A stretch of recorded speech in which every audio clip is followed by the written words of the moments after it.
जय हिंद प्यारे साथियों, आशा करता हूं कि आप अच्छे होंगे और मन लगा के पढ़ रहे होंगे। मैं मिस्टर कुमार स्वागत करता हूं आपका आपके अपने एजुकेशन बायर सिविल सर्विसेज यूट्यूब चैनल में। स्टूडेंट्स, एजुकेशन बायर आपके लिए दृष्टि आईएएस यूपीएससी प्रीलिम्स 2025 को ध्यान में रखते हुए जो टेस्ट सीरीज है उसको लेकर के आया है और हम आपसे न केवल दृष्टि आईएएस बल्कि विजन आईएएस की टेस्ट सीरीज भी चर्चा का बिंदु बना रहे हैं। प्यारे बच्चे, ये दृष्टि का टेस्ट नंबर 6 है जो कि ज्योग्राफी ओरिएंट है। इसका पार्ट 1 आप देखोगे चर्चा का बिंदु बना लिया गया है। अगर आपने नहीं देखा है तो देख लीजिएगा, प्ले लिस्ट में आपको क्लास मिल जाएगी और आप वहां पर जाकर के विजिट करें और देख लें। हम आपसे न केवल जीएस का बल्कि हम दृष्टि आईएएस की फुल टेस्ट सीरीज आपसे डिस्कस करने का प्रयास कर रहे हैं। आपको बता दें कि एजुकेशन बायर की तरफ से दृष्टि आईएएस की फुल टेस्ट सीरीज जिसमें हम 30 टेस्ट आपसे डिस्कस करेंगे और जिसमें 20 जो टेस्ट होंगे वह जीएस पेपर नंबर 1 से होंगे, जिसमें polity, economy, history, geography, science and tech, ecology, environment, और इन्हीं 20 टेस्ट के अंदर 30% आपका करंट अफेयर भी कवर करवाया जाएगा। 10 जो टेस्ट होंगे वह सीसैट को टारगेट करके होंगे। अब तक सीसैट के हमने 3 टेस्ट दृष्टि आईएएस के आपसे चर्चा के बिंदु बना लिए हैं। अगर आपने वो तीनों टेस्ट नहीं देखे हैं तो उनका भी एक प्लेलिस्ट बना हुआ है सीसैट टेस्ट करके, तो वहां पर जाएं और आप देख लें। ठीक है, अब तक हमने वहीं पर विजन आईएएस की भी आपको प्लेलिस्ट मिल जाएगी, जिसमें हमने विजन आईएएस का आपसे लगभग 5 टेस्ट जीएस के और 2 टेस्ट मैंने दृष्टि आईएएस के करंट अफेयर पर आधारित आपसे टेस्ट कर लिए हैं जीएस के। अब तक इतने टेस्ट आपसे हम चर्चा के बिंदु बना चुके हैं। स्टूडेंट्स, एजुकेशन बायर न केवल आपको टेस्ट सीरीज उपलब्ध करवा रहा है बल्कि इन सब के अलावा हम आपके लिए जीएस का फाउंडेशन कोर्स भी लेकर के आए हैं। जी हाँ, जीएस का फाउंडेशन कोर्स भी हम लेकर के आए हैं, जिसमें हम यूपीएससी 2025 को ध्यान में रखते हुए polity, economy, history, geography, science and tech, ecology, environment का रिवीजन करने का हम प्रयास आपसे कर रहे हैं। अभी हमने आपसे 2 क्लासेस जिसमें पॉलिटी और हिस्ट्री की स्टार्ट कर दी हैं, जहां पर 2 क्लासेस आपकी समथिंग हो गई हैं। चलिए समय न गवाते हुए सेशन को आगे बढ़ाते हैं। जो बिगिनर एस्पिरेंट्स हैं जिन्होंने आज तक कोई भी आप देखोगे यूपीएससी का अटैम्प्ट नहीं दिया, मैं आपको बता दूं कि जीएस 1 में आपको 100 क्वेश्चन मिलते हैं, 2 घंटे का समय होता है और हर एक क्वेश्चन 2 नंबर का होता है, पूर्णांक यहाँ पर 200 का होता है। आपको जब पेपर पुस्तिका मिलेगी तो उस पेपर पुस्तिका में ऐसे कॉलम मिलेगा, उस कॉलम में आपको यहाँ पर अपना अनुक्रमांक भर देना है। एक और आपको बात बता दें कि इसमें 1/3 का आपका दंड दिया जाता है। अगर आपके गलत क्वेश्चन होता है, आप गलत स्टेटमेंट को चुनते हैं, गलत क्वेश्चन होता है, तो आपका 1/3 दंड के रूप में अंक आपके काट लिए जाते हैं। जो भी स्टूडेंट्स मुझसे पर्सनली बात करना चाहता है तो इंस्टा पर मुझे फॉलो कर सकते हैं। कोई भी एनी क्वेश्चन है तो वहां पर आप पूछ सकते हैं। ठीक है, इन सब के अलावा जो स्टूडेंट्स इसका पीडीएफ पाना चाहते हैं तो आप पीडीएफ क्या कर सकते हैं, टेलीग्राम का लिंक डिस्क्रिप्शन में दिया हुआ है, इसी क्लास के डिस्क्रिप्शन में है, तो आप चाहिएगा वहाँ पे विजिट कर लेंगे, तो वहाँ से जा करके इस टेस्ट की पीडीएफ फॉर्मेट में कर लेंगे। और जितने टेस्ट हुए हैं वो सबकी पीडीएफ है अपलोड करा दी गई हैं, सारे टेस्ट वहाँ पर हैं, आप चाहे तो उसको निकाल सकते हैं। कुछ स्टूडेंट्स का क्वेश्चन आ रहा था कि सर आप मेंस का क्वेश्चन भी हमें प्रोवाइड करवा दें। मैंने यूपीएससी 2024, ध्यान रखेंगे, यूपीएससी 2024 जो मेंस है, मेंस का जो क्वेश्चन आप देखोगे जीएस पेपर नंबर जो 2 है, जो पॉलिटी पर आधारित है, गवर्नेंस पर आधारित है, उस पर मैंने आपको एक पेपर दे दिया है। उसमें आपके 20 क्वेश्चन है बच्चे, उसकी आप क्या कर सकते हैं, प्रैक्टिस कर सकते हैं, लिख सकते हैं क्वेश्चन। ठीक है, मैं आपको एक और बात बता दूं कि जब भी आप क्वेश्चन में मेंस के क्वेश्चन लिखने की प्रैक्टिस करें तो ऐसे क्वेश्चन लिखें जिसमें एनसीईआरटी में इजी क्वेश्चन लिखें, फिर उसके बाद थोड़े टफ, और फिर यूपीएससी के क्वेश्चन आप लिखें। ठीक है, क्योंकि यूपीएससी के क्वेश्चन थोड़े से डिफिकल्ट होते हैं, उनकी लैंग्वेज थोड़ी सी टेढ़ी होती है, तो इसलिए आप चाहे तो उन क्वेश्चन को लिख सकते हैं। मैं कल भी आपको, ठीक है, क्या करूँगा या फिर आज ही मैं आपको एक और टेस्ट जो होगा आपका, पेपर है GS1 वो मैं आपको प्रोवाइड करा दूंगा, ठीक है। तो आप वहाँ से क्या है मेंस की प्रैक्टिस भी कर सकते हैं। एससी का पेपर भी दे देंगे, वहाँ से निबंध भी आप लिख सकते हैं। एक दो स्टूडेंट्स का और कमेंट्स आया है, मुझे बताया टेक्निकल टिप ने कि सर मेंस की आंसर राइटिंग। प्यारे बच्चे, क्वेश्चन को जो आप जब लिखोगे इनको क्वेश्चन को, मैं आपको एक और बात यहाँ पर बताना चाहता कि जब क्वेश्चन को आप लिखें तो मैंने स्वयं क्या किया है, यूपीएससी 2024 का जो मेंस रहा है, ठीक है, उसकी एक प्लेलिस्ट बनी हुई है, ठीक है, यहीं पर आपको मिल जाएगी। तो वहाँ पर मैंने GS1, GS2, GS3 और GS4 के बारे में मैंने आपसे चर्चा की है कि क्वेश्चन को कैसे लिखा जा सकता है, ठीक है। मैंने आपका वहाँ पर थॉट डेवलप करने का प्रयास किया है। तो इस बात को थोड़ा सा आपको क्या है ध्यान में रखना है। वहाँ पर जाकर के आप वीडियो देख लेंगे तो आपको इजी वे में समझ में आ जाएगा। आप कमेंट्स कर देते हैं बच्चे, ठीक है, बट आपको मैं बताना हूँ कि यहीं पर, ठीक है, आपको एक प्लेलिस्ट मिल जाएगी, आप विजिट करें और देखें, ठीक है। तो वहाँ पर आपको मेंस को टारगेट करके है 2024 के पेपर, हमने वहाँ पर आपसे सटीक विश्लेषण आपसे किया है। चलिए, तो अब यहाँ तक चीज़ें थी जो मैंने आपसे चर्चा का बिंदु बनाई। क्वेश्चन नंबर हमने 25 आपसे पूछा था, कितने बच्चों ने इसका करेक्ट आंसर दिया है और कितने बच्चों ने गलत दिया है, ठीक है, वो तो मुझे देखने से पता चलेगा, बट मुझे बात करना पता चलेगा कि मैं बात करूंगा टेक्निकल टीम से तो पता चलेगा कि कितने बच्चों का राइट आंसर था और कितनों का नहीं था। चलिए, तो क्वेश्चन की तरफ बढ़ते हैं, क्वेश्चन को देखते हैं। क्वेश्चन नंबर 25, आई होप कि आपको क्वेश्चन पूर्ण रूप से विजुअल हो रहा है। देखिए क्वेश्चन क्या है, जूम कर लेते हैं और भी अच्छे से आपको क्वेश्चन दिख जाएगा। क्वेश्चन ये था, ठीक है, और यहां पर जो आपसे पूछ रहा था,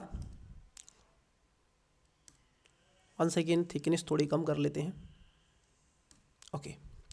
ये पूछ रहा है नदी और इसके डेल्टा क्षेत्र पर अवस्थित जो सिटी हैं उनके बारे में आपसे क्वेश्चन ये पूछा जा रहा है, ठीक है। देखिए, पहला है कृष्णा, ये है काकीनाडा।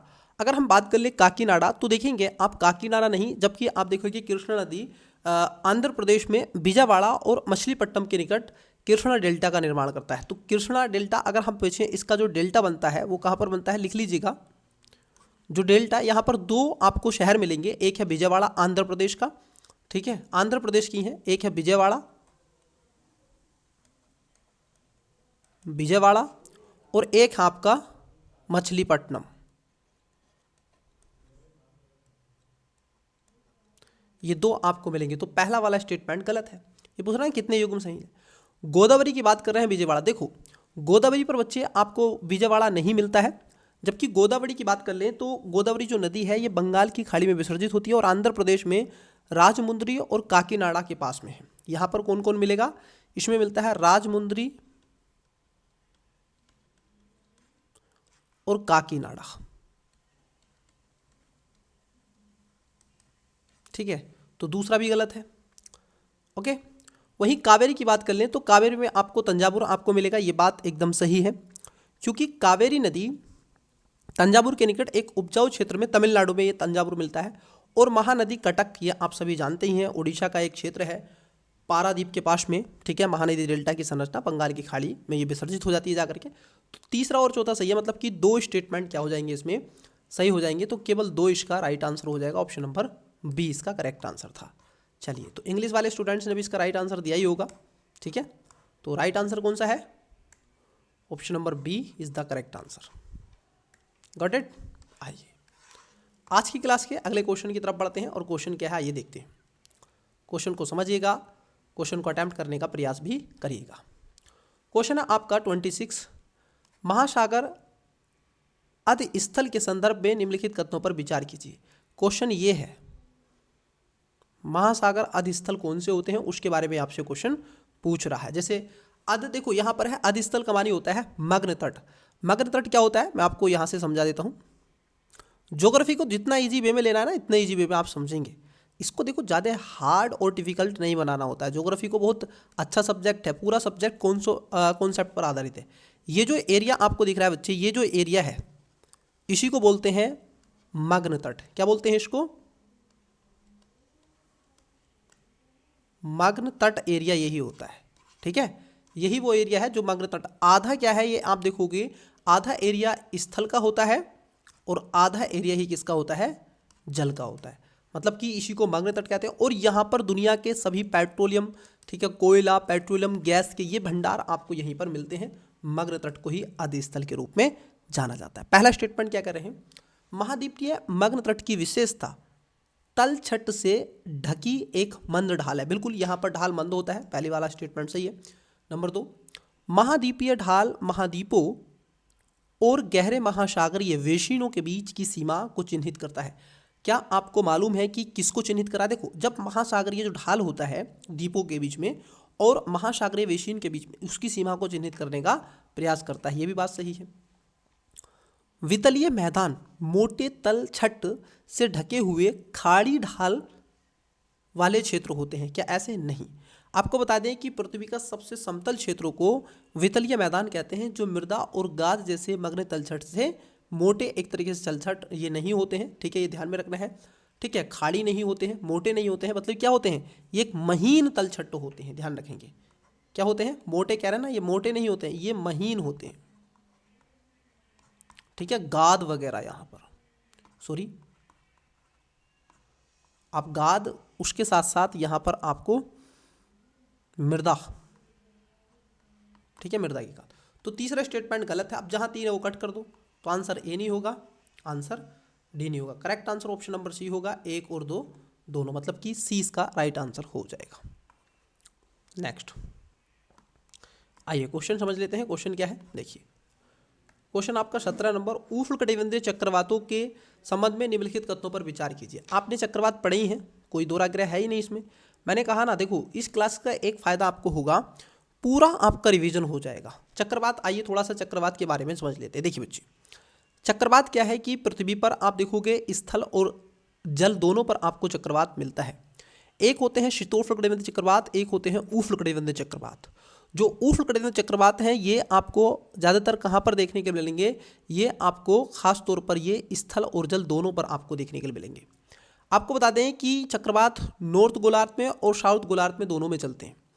एक होता है क्लॉकवाइज, एक होता है एंटी क्लॉकवाइज, तो थोड़ा सा इसको समझिएगा। चक्रवात क्या होता है, हमेशा आपने देखा होगा दोनों दिशाओं में ऐसे यूं चक्रवात चल रहा होता है। नॉर्मल अगर साइक्लोन की बात कर ले तो ये एक नॉर्मल साइक्लोन है। ठीक है, ये नॉर्मल साइक्लोन है। हवा आपने देखी होगी, हवा जो होती है, हवा हमेशा हाई प्रेशर से किधर चलती है, लो प्रेशर की तरफ चलती है। किधर चलती है, लो प्रेशर की तरफ आपकी हवा जो होती है हाई प्रेशर से, ठीक है, सॉरी, हाई प्रेशर से लो प्रेशर की तरफ हवा चलेगी। क्योंकि यहाँ पर देखोगे लो प्रेशर कहाँ होगा, जहाँ पर टेम्परेचर अधिक होगा वहाँ पर प्रेशर क्या होगा, लो होगा। ठीक है, और जहाँ पर टेम्परेचर लो होगा वहाँ पर प्रेशर हाई होगा। तो यहाँ चक्रवात की जो आँख है, जो केंद्र का बिंदु है, यहाँ पर टेम्परेचर क्या होगा बच्चे, आप देखोगे जो तापमान है, ठीक है, यहाँ के अगर प्रेशर की बात कर लें, यहाँ का जो तापमान है वो तापमान क्या होगा, हाईएस्ट होगा आपका तापमान। ठीक है, जो आपका क्लॉकवाइज होता है। ठीक है, नॉर्मल जो चक्रवात होता है। तो यहाँ पर क्या होगा, यहाँ पर आपको, क्योंकि हवा केंद्र की तरफ चल रही है ना, केंद्र से बाहर की तरफ, केंद्र की तरफ चल रही है, ऐसे चक्रवात में एकदम बनता है ना चक्रवात, ये इस तरीके से ऐसे केंद्र की तरफ। तो जब ये केंद्र की तरफ चल रही है तो ध्यान में रखेंगे यहाँ पर क्या है, प्रेशर, यहाँ पर प्रेशर लो हो जाएगा। कैसा प्रेशर हो जाएगा, 1 सेकेंड रुकिएगा, ये इस तरीके से चला, यहाँ पे लो प्रेशर होगा और इसके बाहर हाई प्रेशर होगा, लेकिन तापमान अधिक होता है और यहाँ पर तापमान कम होता है। ठीक है, ये होता है एंटी क्लॉकवाइज। ठीक है, नॉर्मल। वहीं अगर हम इसको नॉर्थ गोलार्ध में ले जाएंगे तो ये हो जाएगा एंटी क्लॉकवाइज।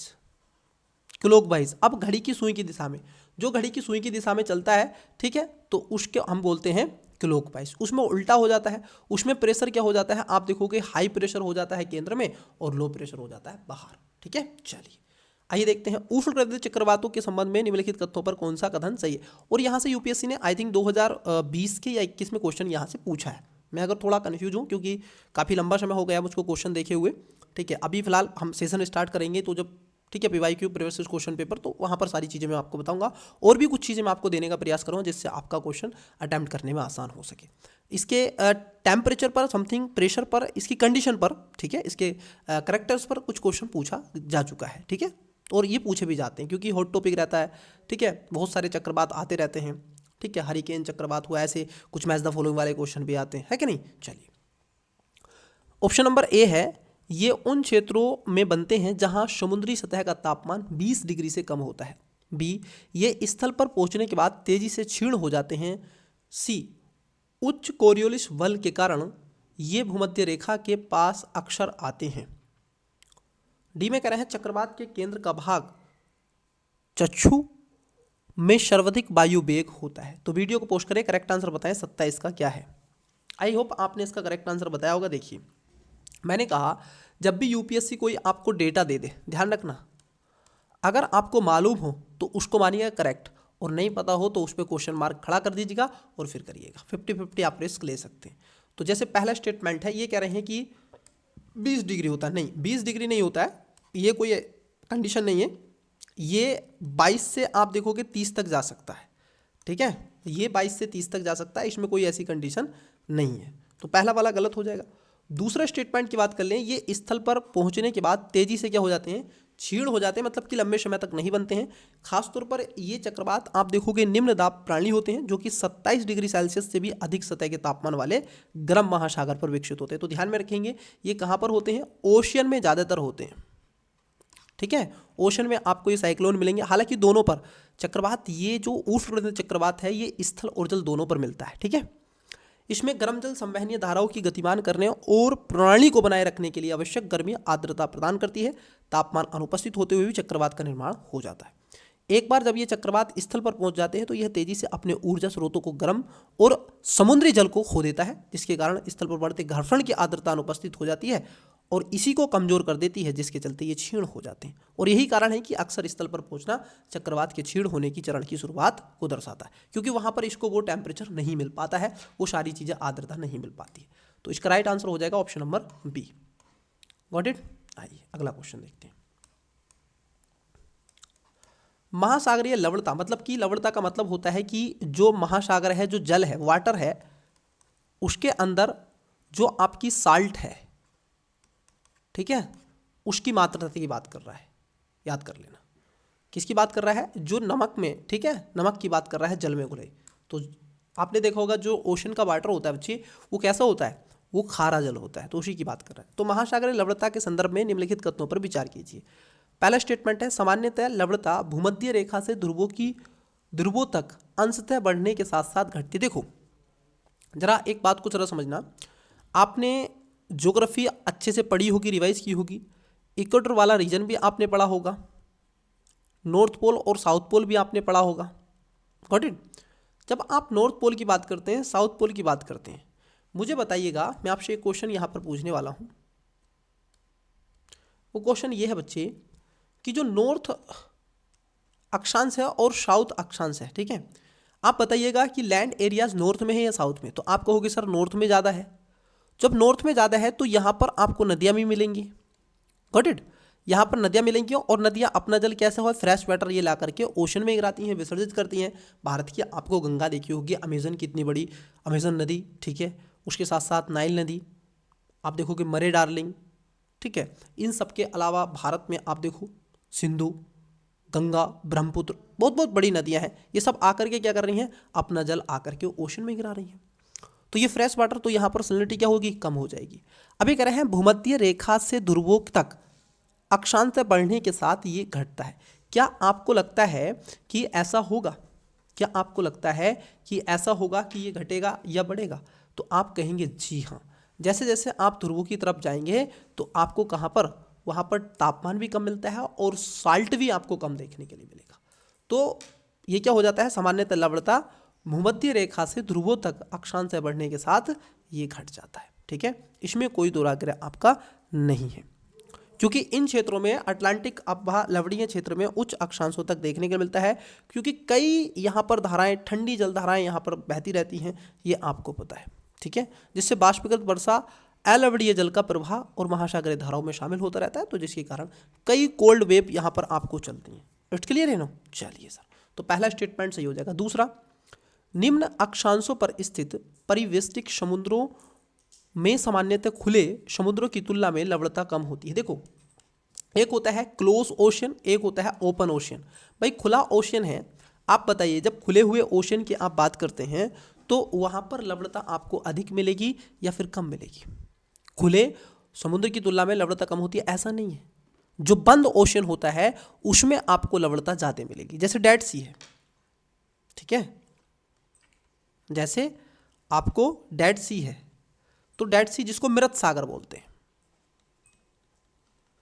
जो आपका कहाँ पर है, इजराइल और किसके बीच में है, जॉर्डन के बीच में, ठीक है, ये मृत सागर डेड सी।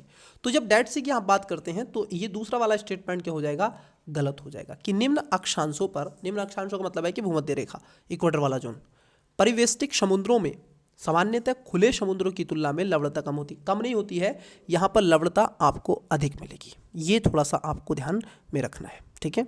खुले समुद्र में जल अत्यधिक मिश्रित हो जाता है और आमतौर पर यहाँ पर लवणता कम हो जाती है। जो खुला ओशन होता है, जैसे इंडियन ओशन है, उसमें कम होगा क्योंकि बहुत सारी नदियाँ गिरती हैं, है कि नहीं। जैसे आप देखोगे रेड सी है, रेड सी में लवणता ज़्यादा होगी क्योंकि वहाँ पर रिवर बहुत कम पानी गिराती हैं। मेडिटेरियन सी है, वहाँ पर देखिए ब्लैक सी है, वहाँ पर कई नदियाँ गिरती हैं छोटी बड़ी, है कि नहीं। तो ये चीज़ें एकदम क्लियर आपको पता होनी चाहिए। तीसरा स्टेटमेंट है कि सतह की लवणता के स्तर को निर्धारित करने में वाष्पीकरण महत्वपूर्ण भूमिका निभाता है। ये एकदम सही है क्योंकि वाष्पीकरण से उष्णकटिबंधीय और उपोष्णकटिबंधीय क्षेत्रों में लवणता काफ़ी हद तक आप देखोगे ये बढ़ जाती है, जबकि वर्षण भूमध्य क्षेत्रों में इसकी कमी रहती है। वैश्विक लवणता पैटर्न के आकार को वाष्पीकरण की भूमिका का महत्वपूर्ण योगदान रहता है, इसमें कोई दो राय नहीं है। तो तीसरा स्टेटमेंट आपका सही हो जाएगा। Got it. अब जरा देखिए, जहाँ पर दो स्टेटमेंट है, एलिमेंट मेथड आप लगा सकते हैं, दो जहाँ जहाँ है उसको कट कर दो तो आंसर ए नहीं होगा और आंसर आपका बी नहीं होगा। तो एक आपका सही है, अब आंसर आपका सी होगा। आइए अगले क्वेश्चन की तरफ बढ़ते हैं। नेक्स्ट क्वेश्चन, ये बच्चे वो तरीके हैं जिससे आप अपनी जर्नी को और आसान बना सकते हैं और मेरे साथ आप कुछ चीज़ें सीख सकते हैं, अपना रिवीजन कर सकते हैं। बट आपको थोड़ा सा रिवीजन आपको आना चाहिए, ठीक है, थोड़ा सा इसमें चीज़ें देखते रहिएगा। निम्नलिखित में से कौन सा ताप प्रवण, मतलब कि आप देखोगे थर्मोकाइल परिघटना को सर्वोत्तम रूप से वर्णित करता है। ताप प्रवणता, यहाँ पर एक शब्द है ताप प्रवणता, ठीक है, थर्मोक्लाइन। जो ताप प्रवणता का मतलब क्या होता है कि एक महासागरीय परत जहाँ पर गहराई में वृद्धि के साथ तापमान में क्या है, तीव्र रूप से गिरावट आती है, ठीक है, जो कि मिश्रित सतही और खासतौर पर ठंडे जल के सघन गहरे बीच में एक तरीके से सीमा बनाता हुआ चलता है। आपने देखा होगा जब हम एक ओशन लेते हैं, 1 सेकेंड रुकिएगा। एक तो समस्या ये है कि अब डिजिटल बोर्ड होता तो मैं वहाँ पर 1 मिनट में ऐसे करता, फटाक से आ जाती एकदम नई पीडीएफ, लेकिन अब संसाधनों का अभाव है। देखिए संसाधनों का अभाव है तो क्या कर सकते हैं, चीज़ें समय रहते रहते चीज़ें हो जाती हैं, एकदम नहीं होती हैं, बट फिर भी समझाते हैं। देखिए आपको, ये है आपका पानी, जल ही जीवन है, वृक्ष लगाओ और पानी वर्षाओ। जो बच्चा वृक्ष लगाएगा उसको मेरी तरफ से एक चॉकलेट मिलेगी, ठीक है। देखते हैं कितने बच्चे वृक्ष लगाकर मुझको, ठीक है, फ़ोटो भेजेंगे, बताएंगे कि मैंने सर वृक्ष लगाया। ये पानी है बच्चे, ठीक है, ये आपको वाटर दिख रहा है। आज ये सूर्य महाराज होते हैं थोड़े येलो कलर के, तो सूर्य महाराज को भी ले लेते हैं। अब देखिए सूर्य महाराज यहाँ पर विराजमान हो जाइएगा, ठीक है। अब ये तो चारों तरफ ही फेंक रहे हैं किरणें, आपको पता ही है, इनसे तो चारों तरफ प्रकाश निकलता ही है। ये तो सूर्य महाराज हैं, ये भेदभाव नहीं करते हैं किसी से भी, ये प्रकाश। अब मान लीजिए मैं कहूँ आपसे कि जो प्रकाश है सूर्य का, वो आपको इस प्लेट पर कहाँ पर मिलेगा, यहाँ पर आपको ज़्यादातर ये प्रकाश मिलेगा ऊपरी लेयर में। समुद्र के पानी में या किसी भी पानी में 200 मीटर तक बच्चे क्या होता है, प्रकाश जाता है, उसके बाद में आपको नीचे अंधेरा दिखाई देना शुरू हो जाता है। यही क्या है आपको देखने के लिए मिलेगा, इसी को लाभ प्रवणता से जोड़ा जाता है। महासागरीय गहराई में वृद्धि के साथ तापमान में तीव्र गिरावट का क्षेत्र होता है, ये बात एकदम क्या हो जाएगी आपकी, एकदम सत्य हो जाएगी। तो पहला स्टेटमेंट इसका राइट हो जाएगा। बी में कह रहे हैं महासागरीय बह क्षेत्र जहां गहराई के साथ लवणता में तीव्र गिरावट आती है, ऐसा नहीं है। सी में कह रहे हैं महासागर में एक समान तापमान और घनत्व वाली परत होती है, ऐसा नहीं है, एक समान नहीं होती है, डिफरेंट होता है। वह क्षेत्र जहां गर्म और ठंडी जलधाराएं मिलती हैं, नहीं ऐसा नहीं है, वहां पर नहीं होता है। ऐसे क्षेत्र में झींगा उत्पादन, मछली फिशिंग इंडस्ट्री बहुत ज़्यादा फल और फूलती है, ठीक है, तो इसको ध्यान में आपको रखना है। चलिए गॉट इट, नेक्स्ट क्वेश्चन लेते हैं। 30, सूखे के संदर्भ में निम्नलिखित कथनों पर विचार कीजिए। सूखा, सूखा कौन सा सर, डिजर्ट के बारे में आपसे पूछा है। डिजर्ट, थार, सूखा। डिजर्ट जो होता है 2 प्रकार का होता है, ध्यान रखना मरुस्थल, एक होता है कोल्ड, ठीक है, एक होता है वर्म, मतलब कि आप देखोगे एक तो कोल्ड है जहाँ पर बर्फ वगैरह आपको मिलेगी, पानी की 16। ये कई बच्चों को पता नहीं होगा, ये बड़ा रोचक तथ्य है। कई बच्चों को नहीं पता होता है कि सर जो डिजर्ट होते हैं वो 2 प्रकार के होते हैं। सबके दिमाग में अच्छा मरुस्थल की बात कर रहे हैं तो थार मरुस्थल कहेंगे राजस्थान का। अरे प्यारे बच्चे, मरुस्थल का मतलब होता है जहाँ पर एग्रीकल्चर एक्टिविटीज़ ना कर सकें, जहाँ पर पेड़ पौधों का उत्पादन कम हो, चाहे वो ग्लेशियर हो सकता है, चाहे वो एक शुष्क आप देखोगे मिट्टी हो सकती है। ठीक है, इसको थोड़ा सा ध्यान में रखना है। एक कोल्ड मरुस्थल भी होता है, कोल्ड डिजर्ट जिसको हम कहते हैं। क्लियर? चलिए आइए सूखे के बारे में देखते हैं। जलवायु विज्ञान या जल विज्ञान संबंधी सूखा एक ऐसी स्थिति है जहां लंबे समय तक अपर्याप्त वर्षा होती है और इसका समसामयिक और स्थानिक वितरण भी असंतुलित होता है। क्या बात सही है? बिल्कुल, ये बात आप देखोगे आपकी क्या हो जाएगी, सही नहीं होगी, क्योंकि इसमें जल विज्ञान की बात नहीं करते हैं, सूखे में हम मौसम विज्ञान की बात करते हैं। बस यहाँ पर ये थोड़ा सा आपसे पूछा गया, बाकी की चीज़ें सही हैं तो इसलिए आपका गलत हो जाएगा। दूसरे में कह रहे हैं पारिस्थितिकी सूखा वह स्थिति है जब जल की कमी के कारण प्राकृतिक पारिस्थितिकी तंत्र की उत्पादकता न्यून हो जाती है। ये बात सही है, क्योंकि आप देखोगे जब खाने के लिए खाना और पीने के लिए पानी मिलता है तो ग्रोथ क्या होती है, पेड़ पौधों की बढ़ जाती है। और आपने ये भी देखा होगा, अगर आप इस बात को समझना बहुत अच्छे से चाहते हैं, जहाँ पर सदाबहार वन मिलते हैं आपको, सदाबहार वन जहाँ भी मिलेंगे तो बच्चे वहाँ का आप क्या देखेंगे, क्लाइमेट देखेंगे। मतलब कि वहाँ की जलवायु कैसी है, वहाँ पर बरसात कितने सेंटीमीटर तक होती है, ठीक है, टेम्परेचर कितने सेल्सियस, ठीक है, डिग्री तक रहता है। तो ये सारी चीज़ें आप देखें और उसी के अकॉर्डिंग आप इसका आंसर लगा सकते हैं। भाई तापमान ज़्यादा है, बरसात की कैपेसिटी कम है, तो वहाँ पर झाड़ी, खेर, खजूर, बबूल ये वृक्ष आपको देखने के लिए मिलेंगे, छोटे छोटे वृक्ष आपको वहाँ पर देखने के लिए मिलेंगे। तो यहाँ पर जो सेकंड स्टेटमेंट है ये आपका राइट हो जाएगा। पूछा है कौन सा सही है दोनों में से, ठीक है, तो right answer option number B हो जाएगा। आई होप कि आपको सारी चीज़ें विजिबल और ऑडिबल होती रही। आप फीडबैक दीजिएगा, मैं आपसे कुछ फीडबैक मांग रहा हूँ, क्योंकि मैं अपने अंदर थोड़ी सी चीज़ों को लेकर के आ रहा हूँ, ताकि मैं अपने आप में जो भी कमियां हों उनको मैं सुधार सकूं। तो जो भी आपको लग रहा है कि सर ये चीज़ें गलत हैं, तो आप वहाँ पर मुझको कमेंट्स करके बताइएगा, ठीक है।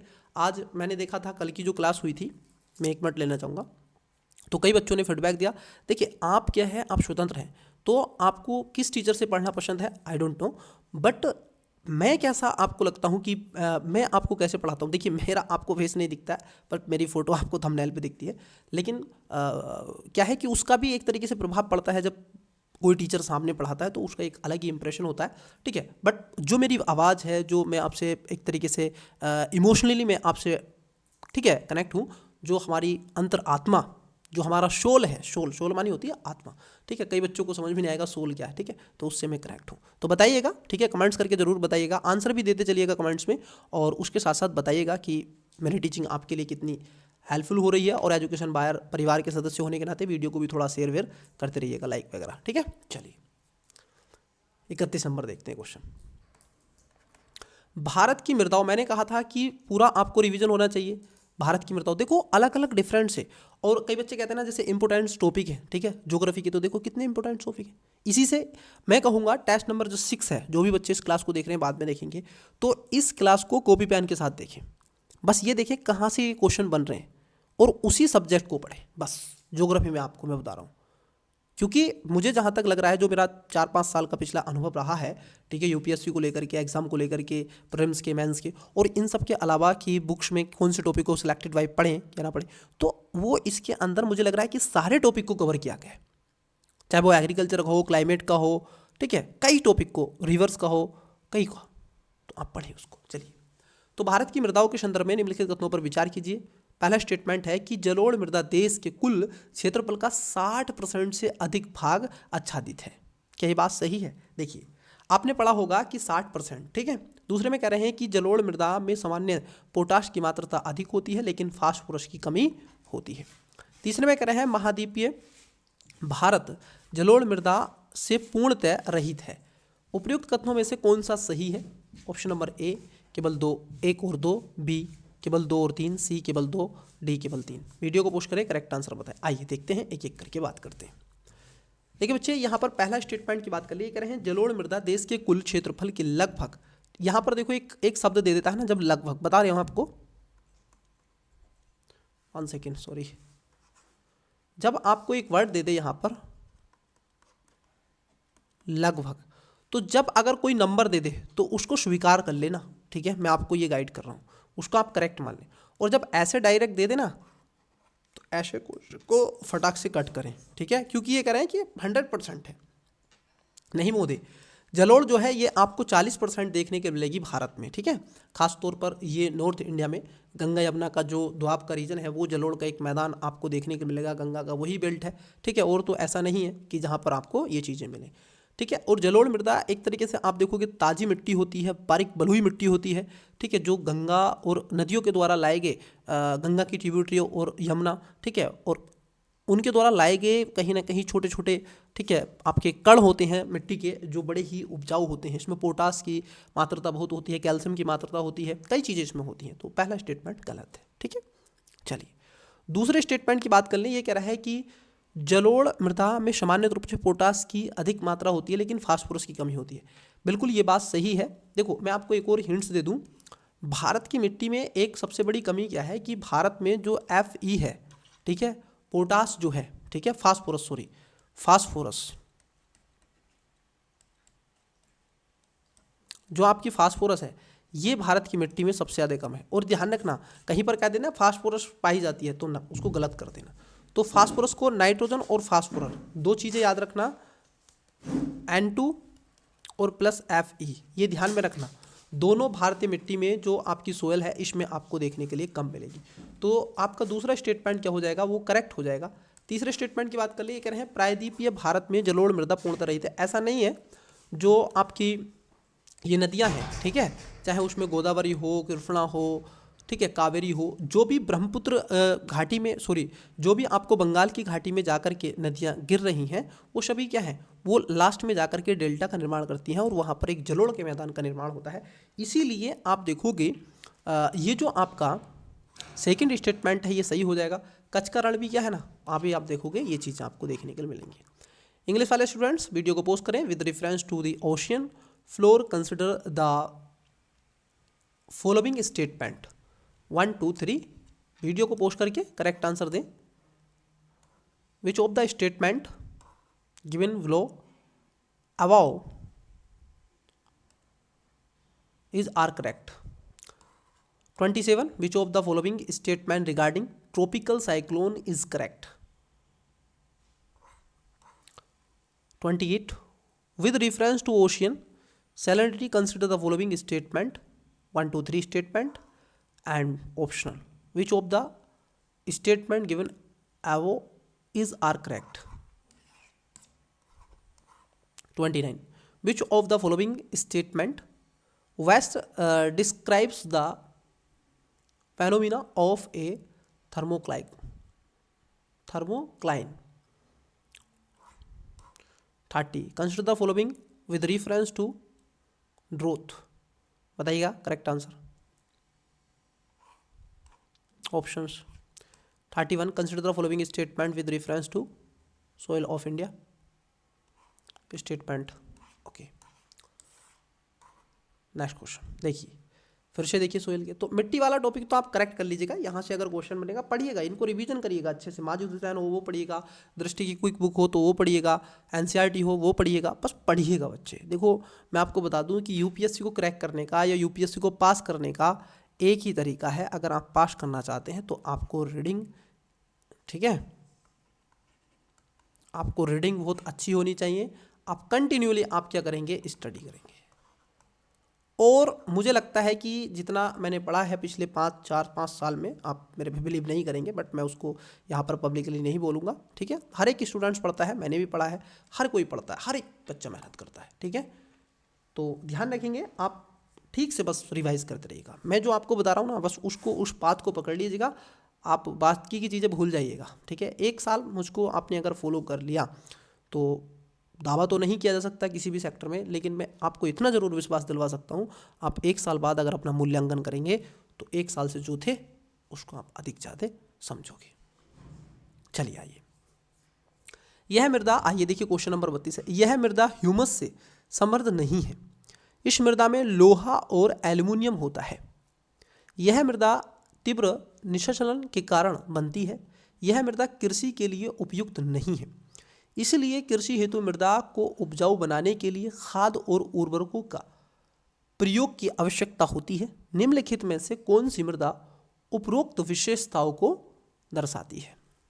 ऑप्शन नंबर ए लाल, बी लेटराइट, सी काली और डी लवणीय मृदा। यहाँ पर देखिएगा, इसमें कह रहे हैं कि यह मृदा ह्यूमस से समृद्ध नहीं है। इस मृदा में लोहा और एल्युमिनियम होता है, मतलब कि इसमें लोहा मिलेगा, एल्युमिनियम मिलेगा, परंतु इसमें एग्रीकल्चर आप नहीं कर सकते हैं। बताइएगा करेक्ट आंसर 32 का राइट आंसर क्या होगा? आई होप कि आपने इसका राइट आंसर दिया होगा। देखिए, जो भारत में अगर मृदाओं की नंबरिंग की बात कर लें तो सबसे पहले स्थान पर आती है आपकी कौन सी मृदा? जलोढ़ मृदा। ध्यान रखेंगे, फर्स्ट स्थान पर आती है जलोढ़ मृदा, ये पहले नंबर पर आती है। दूसरे पर आती है लाल और तीसरे पर आती है काली। फिर आ जाएगी आपकी लेटराइट 5वें पर, फिर लवणीय और एक आती है पर्वतीय। ठीक है, तो इस तरीके से इनको 6, 7, 8 टाइप में बांटा गया है। वहीं अगर आप देखोगे इसका जो करेक्ट आंसर हो जाएगा, आपने कमेंट्स तो किया ही होगा आंसर, देखिए इसका करेक्ट आंसर हो जाएगा ऑप्शन नंबर बी। जो लेटराइट मृदा है ये आपको देखने के लिए मिलेगी। ये खासतौर पर उन क्षेत्रों में आपको मिलती है, जैसे भारत के अगर आप कोस्टल रीजन की बात कर लें, चाहे वो वेस्टर्न घाट हो, चाहे वो ईस्टर्न घाट हो और नॉर्थ ईस्ट का एरिया हो, जहाँ पर भारत में सर्वाधिक मात्रा में बरसात होती है, इन क्षेत्रों पे आपको कौन सी मिट्टी मिलेगी? वहाँ पर आपको लेटराइट मिट्टी मिलेगी, क्योंकि यहाँ पर ह्यूमस नहीं होता है। यहाँ पर बरसात अधिक होने के कारण क्या होती है, ये ह्यूमस नीचे की तरफ फिसल जाते हैं और जिसके चलते आप देखोगे यहाँ पर एल्यूमिनियम और लोहे की मात्रा अधिक होती है, परंतु यहाँ पर एग्रीकल्चर का उत्पादन कर पाना बहुत कम है। और ये लैटिन से शब्द निकला है, हालांकि इसमें सारी चीज़ें आपने देखी हैं। इसके परिणाम आप देखोगे वर्षा के साथ में चूना और सिलिका निष्कासित हो जाते हैं। लोहे और ऑक्साइड एल्युमिनियम के यौगिक भरपूर शेष मात्रा में बचे रहते हैं, इसको ध्यान में आपको रखना है। इसमें जीवाश्म ह्यूमस की मात्रा बहुत अधिक मात्रा में कम होती है। ठीक है, इस मृदा में जैव पदार्थ नाइट्रोजन, फास्फेट और कैल्शियम की कमी होती है, जबकि आयरन, ऑक्साइड और पोटास अधिक मात्रा में मिलते हैं। ठीक है, तो लेटराइट मृदा इसको कहा जाता है। ये बहुत पक्की मिट्टी होती है। अगर हम देखें कहाँ कहाँ पर आपको मिलेगी, ये तमिलनाडु, आंध्र प्रदेश, केरल में लाल लेटराइट मृदा काजू के जैसे वृक्षीय फसलों के लिए उपयुक्त होती है।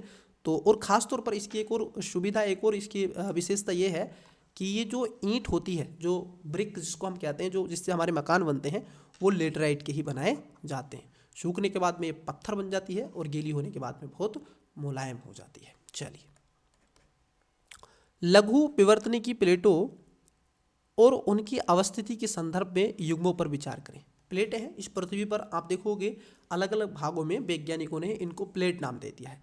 जैसे बड़ी प्लेटों की बात कर लें, जैसे आप देखोगे अफ्रीका का एक क्षेत्र है तो उसको अफ्रीका प्लेट कर दिए, इंडियन प्लेट को इंडियन प्लेट कर दिए, अमेरिका प्लेट कर दिए, south America, north America, Eurasia plate कर दिए, ऑस्ट्रेलिया प्लेट कर दिए।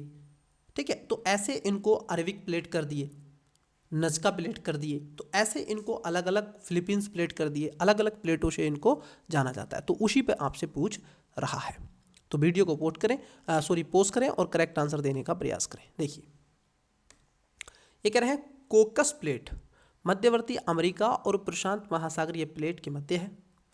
नज़का प्लेट दक्षिण अमेरिका और प्रशांत महासागर प्लेट के मध्य है। नज़का प्लेट की बात कर रहे हैं बच्चे, यहाँ पर जरा समझना, बहुत ही बढ़िया और बेहतरीन क्वेश्चन आपसे ये पूछा जा रहा है, जहाँ तक मुझे लग रहा है बहुत बढ़िया क्वेश्चन है आपका। ठीक है, देखिए उसके बाद कह रहे हैं आपसे कैरोलिन प्लेट, ये फिलीपींस और इंडियंस प्लेट के मध्य है। फूजी प्लेट, फूजियामा जापान की बात कर रहा है, ऑस्ट्रेलिया के उत्तर पूर्व में है। तो कितने युग्म सही हैं? 1 और 2, बी केवल 2, सी केवल 3 और डी सभी 4। बताइएगा, करेक्ट आंसर देने का प्रयास कीजिएगा, एक एक करके बात कीजिएगा। देखिए, अगर हम देखें कोकस प्लेट की बात कर लें तो ये मध्यवर्ती जो अमेरिका और प्रशांत महासागर का क्षेत्र आपको मिलेगा, तो वहाँ पर ये आपको मिलेगी। तो ये बात, पहला वाला स्टेटमेंट सही हो जाएगा। दूसरे में कह रहे हैं नज़का प्लेट, ये है एक तरीके से दक्षिण अमेरिका और प्रशांत महासागर के मध्यवर्ती प्लेटों में से एक मानी जाती है। अरबी प्लेट अधिकतर सऊदी अरब का एक भाग है, अरबी प्लेट की बात अगर हम कर लें। उसके साथ साथ आप देखोगे जो फिलीपींस प्लेट आती है, छोटी है, एशियाई और प्रशांत महासागर में। कैरोलिन जो प्लेट है ये फिलीपींस और इंडियन, ठीक है, प्लेट के मध्य न्यू गिनी, जो उत्तर न्यू गिनी है उस वाले क्षेत्र में। और फूजी प्लेट ये ऑस्ट्रेलिया के उत्तर पूर्वी वाले क्षेत्र में आपको मिलेगी, इसको भी ध्यान में आपको रखना है। तो चारों प्लेटें आपको हैं, एक अरबिक प्लेट बीच में। तो कितने सुमेलित हैं? ठीक है, पेयर वाला था तो सभी 4 इसमें सुमेलित होंगे।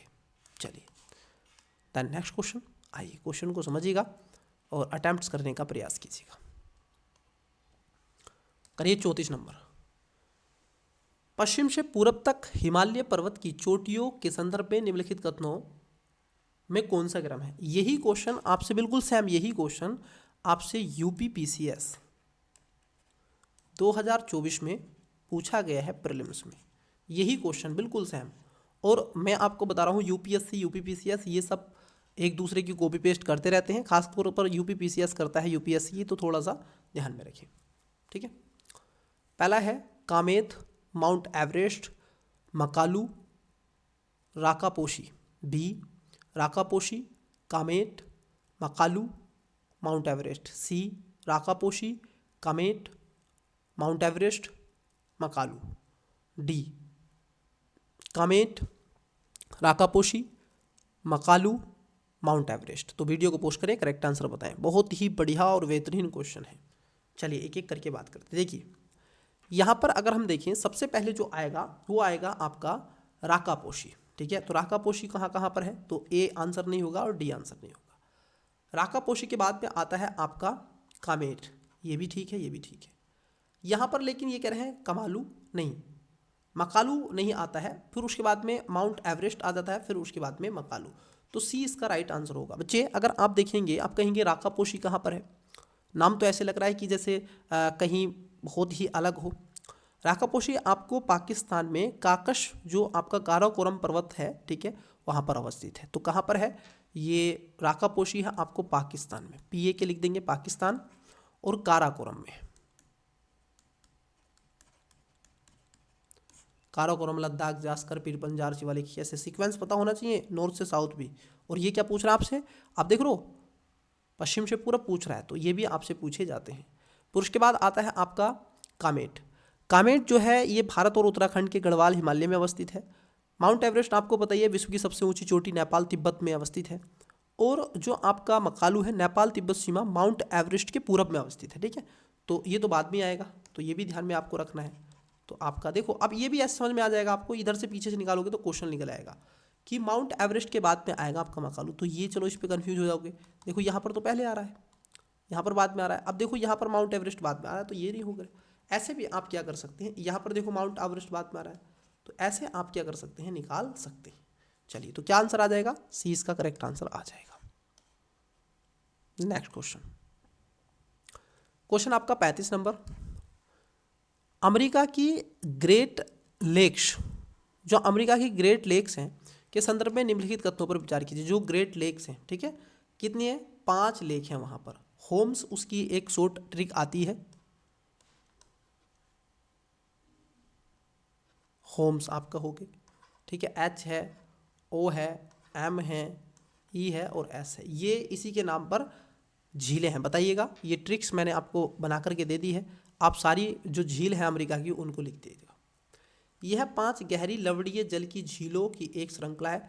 क्या आपको लगता है कि ये एक लवणीय जल की झीलें होती हैं, या फिर आपको ये लगता है कि ये एक फ्रेश वाटर की झीलें? ठीक है, जिसमें आप बात करते हैं होम्स में, जैसे सुपियर लेक है, हुरान लेक है, ऑन्टियारो है, ठीक है, मिशिगन है, एरी है, तो ये सब है कि नहीं, ये सब आप देखोगे फ्रेश वाटर की नदियां हैं, तो आपका सॉरी लेक है, तो ये आपका गलत हो जाएगा। सुपियर झील सबसे उत्तर में स्थित है और सभी झीलों में सबसे बड़ी है। सुपियर झील, ये बात ओब्वियसली आप देखोगे सही है, सुपियर झील सबसे उत्तर पे है, ठीक है, और ये न केवल अमेरिका बल्कि कनाडा के मध्य भी आप देखोगे सीमा बनाती है, तो ये सेकंड वाला स्टेटमेंट सही है। और इससे छोटी सारी फिर झीलें हैं। तीसरे में कह रहे हैं इनमें से 4 झीलें कनाडा और संयुक्त राज्य अमेरिका पर सीमा लगाती हैं। ये बात सही है, क्योंकि मिशिगन झील को छोड़ करके बाकी सभी जो 4 झीलें हैं वो संयुक्त राज्य अमेरिका और उसके साथ साथ आप देखोगे कनाडा के बीच में अपनी सीमा साझा करती हैं। एक नहीं लगाती है मिशिगन, ठीक है, और 1909 में सीमा जल समझौता भी इसमें यहाँ पर किया गया था, तो ये भी आपको ध्यान में रखना है। ठीक है, तो होम्स इसकी क्या है, हमने आपसे ट्रिक बनाई है, मैं फिर से लिख देता हूँ। देखिए एच से जो आता है, अगर एच की बात कर लें, एच से जो लेक आएगी, वन सेकेंड रुकिएगा, इससे आती है आपकी हुंडसोन बाय, ठीक है, कौन सी लेक आती है आपकी, इससे आती है हुरोन, ठीक है, हुरोन लेक आती है। ओ से आती है आपकी ओंटियारो, ठीक है, इससे आएगी हुरोन, इससे आएगी ओंटियानो, इससे आएगी मिशिगन, इससे आएगी आपकी, इसको बोलते हैं एरी, और एस से जो आएगी आपकी आती है शुपियर, ठीक है, इनको ध्यान में आपको रखना है। तो ये होम से ट्रिक हो जाती है, तो होम बना लीजिए बस, तो पांचों नदियाँ आपको, सॉरी लेक जो हैं, झीलें, वो पता चल जाती हैं। तो ये यहाँ पर जो है आपका तीसरा स्टेटमेंट भी सही है, दूसरा भी सही है कि 4 झीलें हैं जो संयुक्त राज्य अमेरिका, केवल किसको छोड़ करके, एक झील है मिशिगन को छोड़ करके, बस ध्यान में रखना है, मिशिगन को छोड़कर सभी चारों सीमा बनाती। तो पहला गलत है, दूसरा तीसरा इसमें सही है। और आपसे पूछा क्या है वो भी देख लेते हैं। आपसे पूछ क्या रहा है, आपसे पूछ रहा है कितने कथन सही हैं। तो कितने सही हैं, यहाँ पर आपको 2 कथन सही हैं, इसमें दूसरा और तीसरा सही है, तो 20 का करेक्ट आंसर हो जाएगा। Got it. आइए 36वें में है युग्मत्व पर विचार करना है, आइए देखते हैं, विचार कर लेते हैं। महासागरीय धाराएं हैं, प्रभावित क्षेत्र है। जैसे आपसे पूछा गया है कुरोशियो की धारा, हम्बोल्ट की धारा, वेंगुएला की धारा। देखो ये कह रहे हैं हम्बोल्ट की धारा, जरा समझना बच्चे, यहाँ पर एक एक क्वेश्चन को बड़े अच्छे से आपको समझना है ताकि आप बड़े अच्छे से इस चीज़ को जान सकें। यहाँ पर जो पहला कह रहे हैं आपसे कुरोशियो की धारा जो होती है ये जापान में आपको मिलती है, बात एकदम सही है, ठीक है। और ये पश्चिमी धारा का एक क्षेत्र है, ठीक है, ब्लैक करंट के नाम से भी इसको कहते हैं। क्या कहते हैं इसको, ब्लैक करंट भी कहते हैं, ब्लैक करंट, इसको ब्लैक करंट भी कहते हैं, ठीक है। कुरोशियो की धारा को ये नोट डाउन भी करते रहना, ठीक है, यहाँ तक चीज़ें आपको, इसको ब्लैक स्ट्रीम के शब्द से लिखा हुआ है और अटलांटिक महासागर और गल्फ स्ट्रीम के प्रशांत क्षेत्र में आपको चलती है। तो ये बात एकदम सही है, ठीक है। चलिए पहला एकदम सही है। वहीं दूसरे की बात कर ले, हम्बोल्ट की धारा, ये चिली पेरू उधर वाले क्षेत्र में प्रशांत महासागर की कोल्ड जल धारा है। इसको तो सभी बच्चे जानते ही हैं, इसमें कोई दुराग्रह आपकी नहीं है, ठीक है। इसी के चलते, इसी हम्बोल्ट की जो धारा है, इसी के चलते आपको जो चिली में अटाकामा डिजर्ट है वो उसकी उत्पत्ति हुई है, ठीक है, इसी के कारण। उसके बाद वेनेजुएला की धारा आती है, ये आप देखोगे ये भी आपका सही सुमेलित है। जो आपकी वेनेजुएला की धारा है ये पेरू में चलती है, ये ऊपर चली जाती है, ठीक है। तो इसको थोड़ा सा क्या है आपको ध्यान में रखना। ये भी क्या है, पश्चिमी, देखो ये दक्षिणी गोलार्ध से पश्चिम पूर्व की ओर चलती है और अटलांटिक महासागर के पूर्वी क्षेत्र में अवस्थित है, कम लवणता वाले क्षेत्र में है, तो इसको भी थोड़ा सा ध्यान में आपको रखना है। ये नामीबिया, अंगोला के तटीय क्षेत्रों को भी प्रभावित करती है। चीज़ें क्लियर हो रही होंगी, आई होप, मुझे ऐसा लगता है। चलिए तो कितने सही हैं, इसमें तीनों आपके सही हो जाएंगे, तो सी इसका करेक्ट आंसर आ जाएगा। ये तीनों सुमेलित है। मैंने कहा ना ये टेस्ट आपकी पूरी स्ट्रेटजी को बदल देगा और पूरी ज्योग्राफी को रिवाइज कर देगा।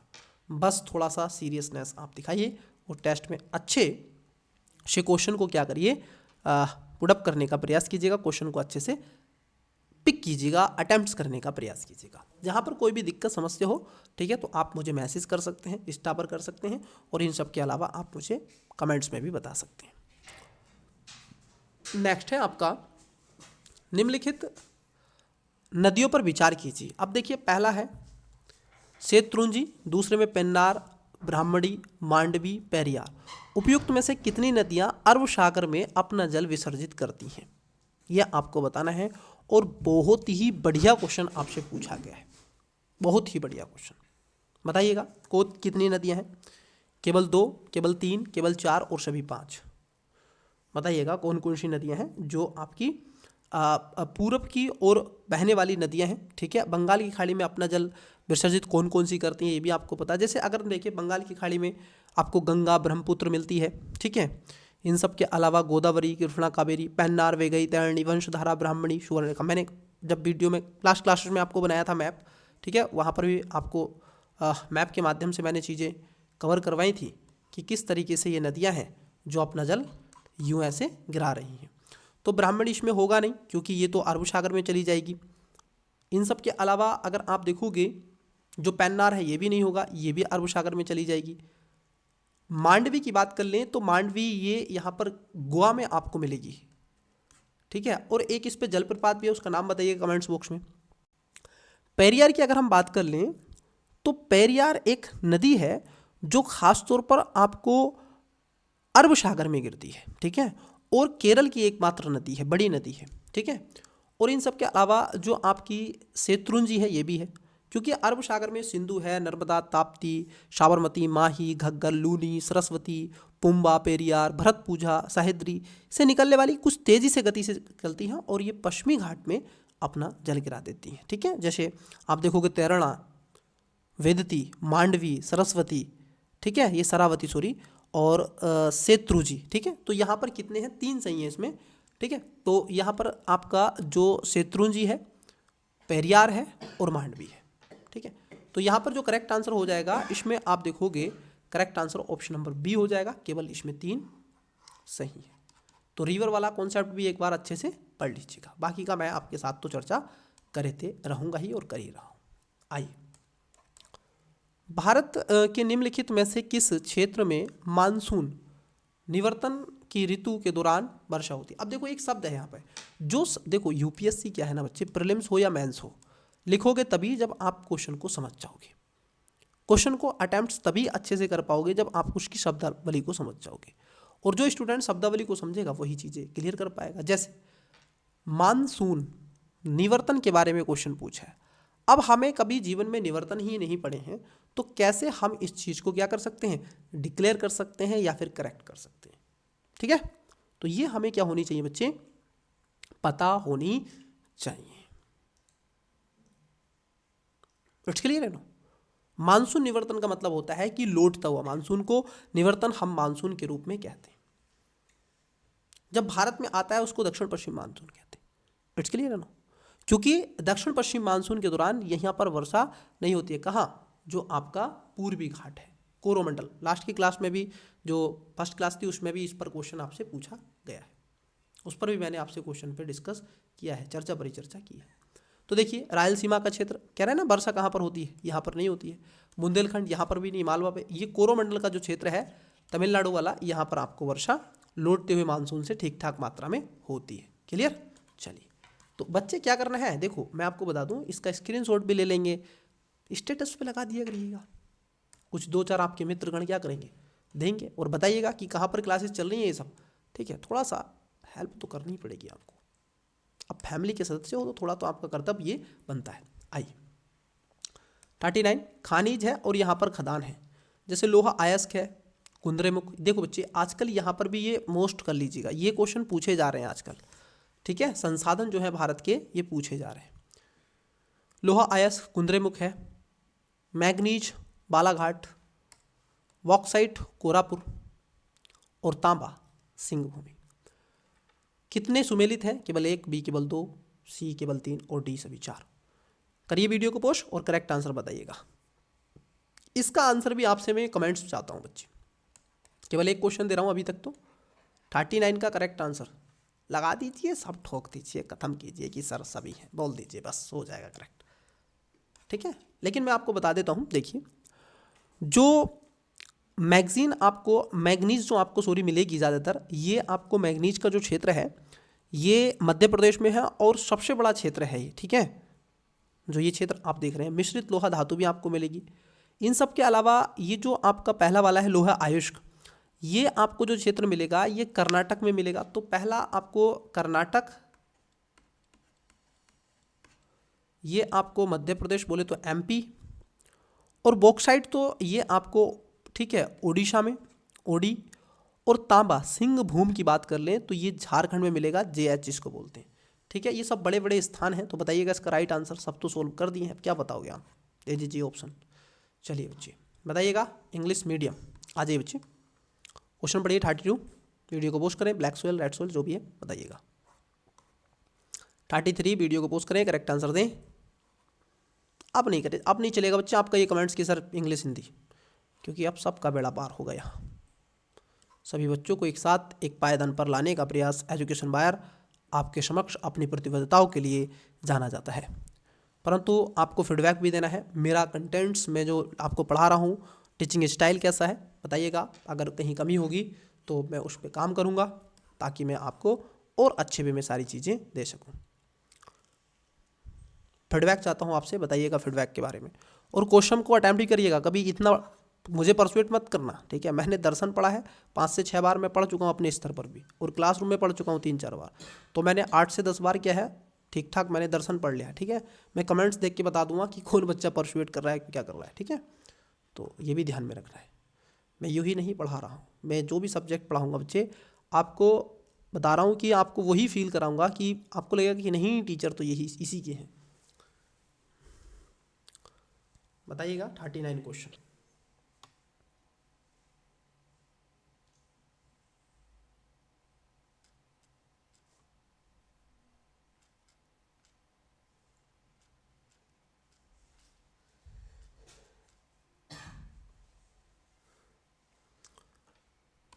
चलिए अगले क्वेश्चन की तरफ बढ़ते हैं, अगला क्वेश्चन देखते हैं।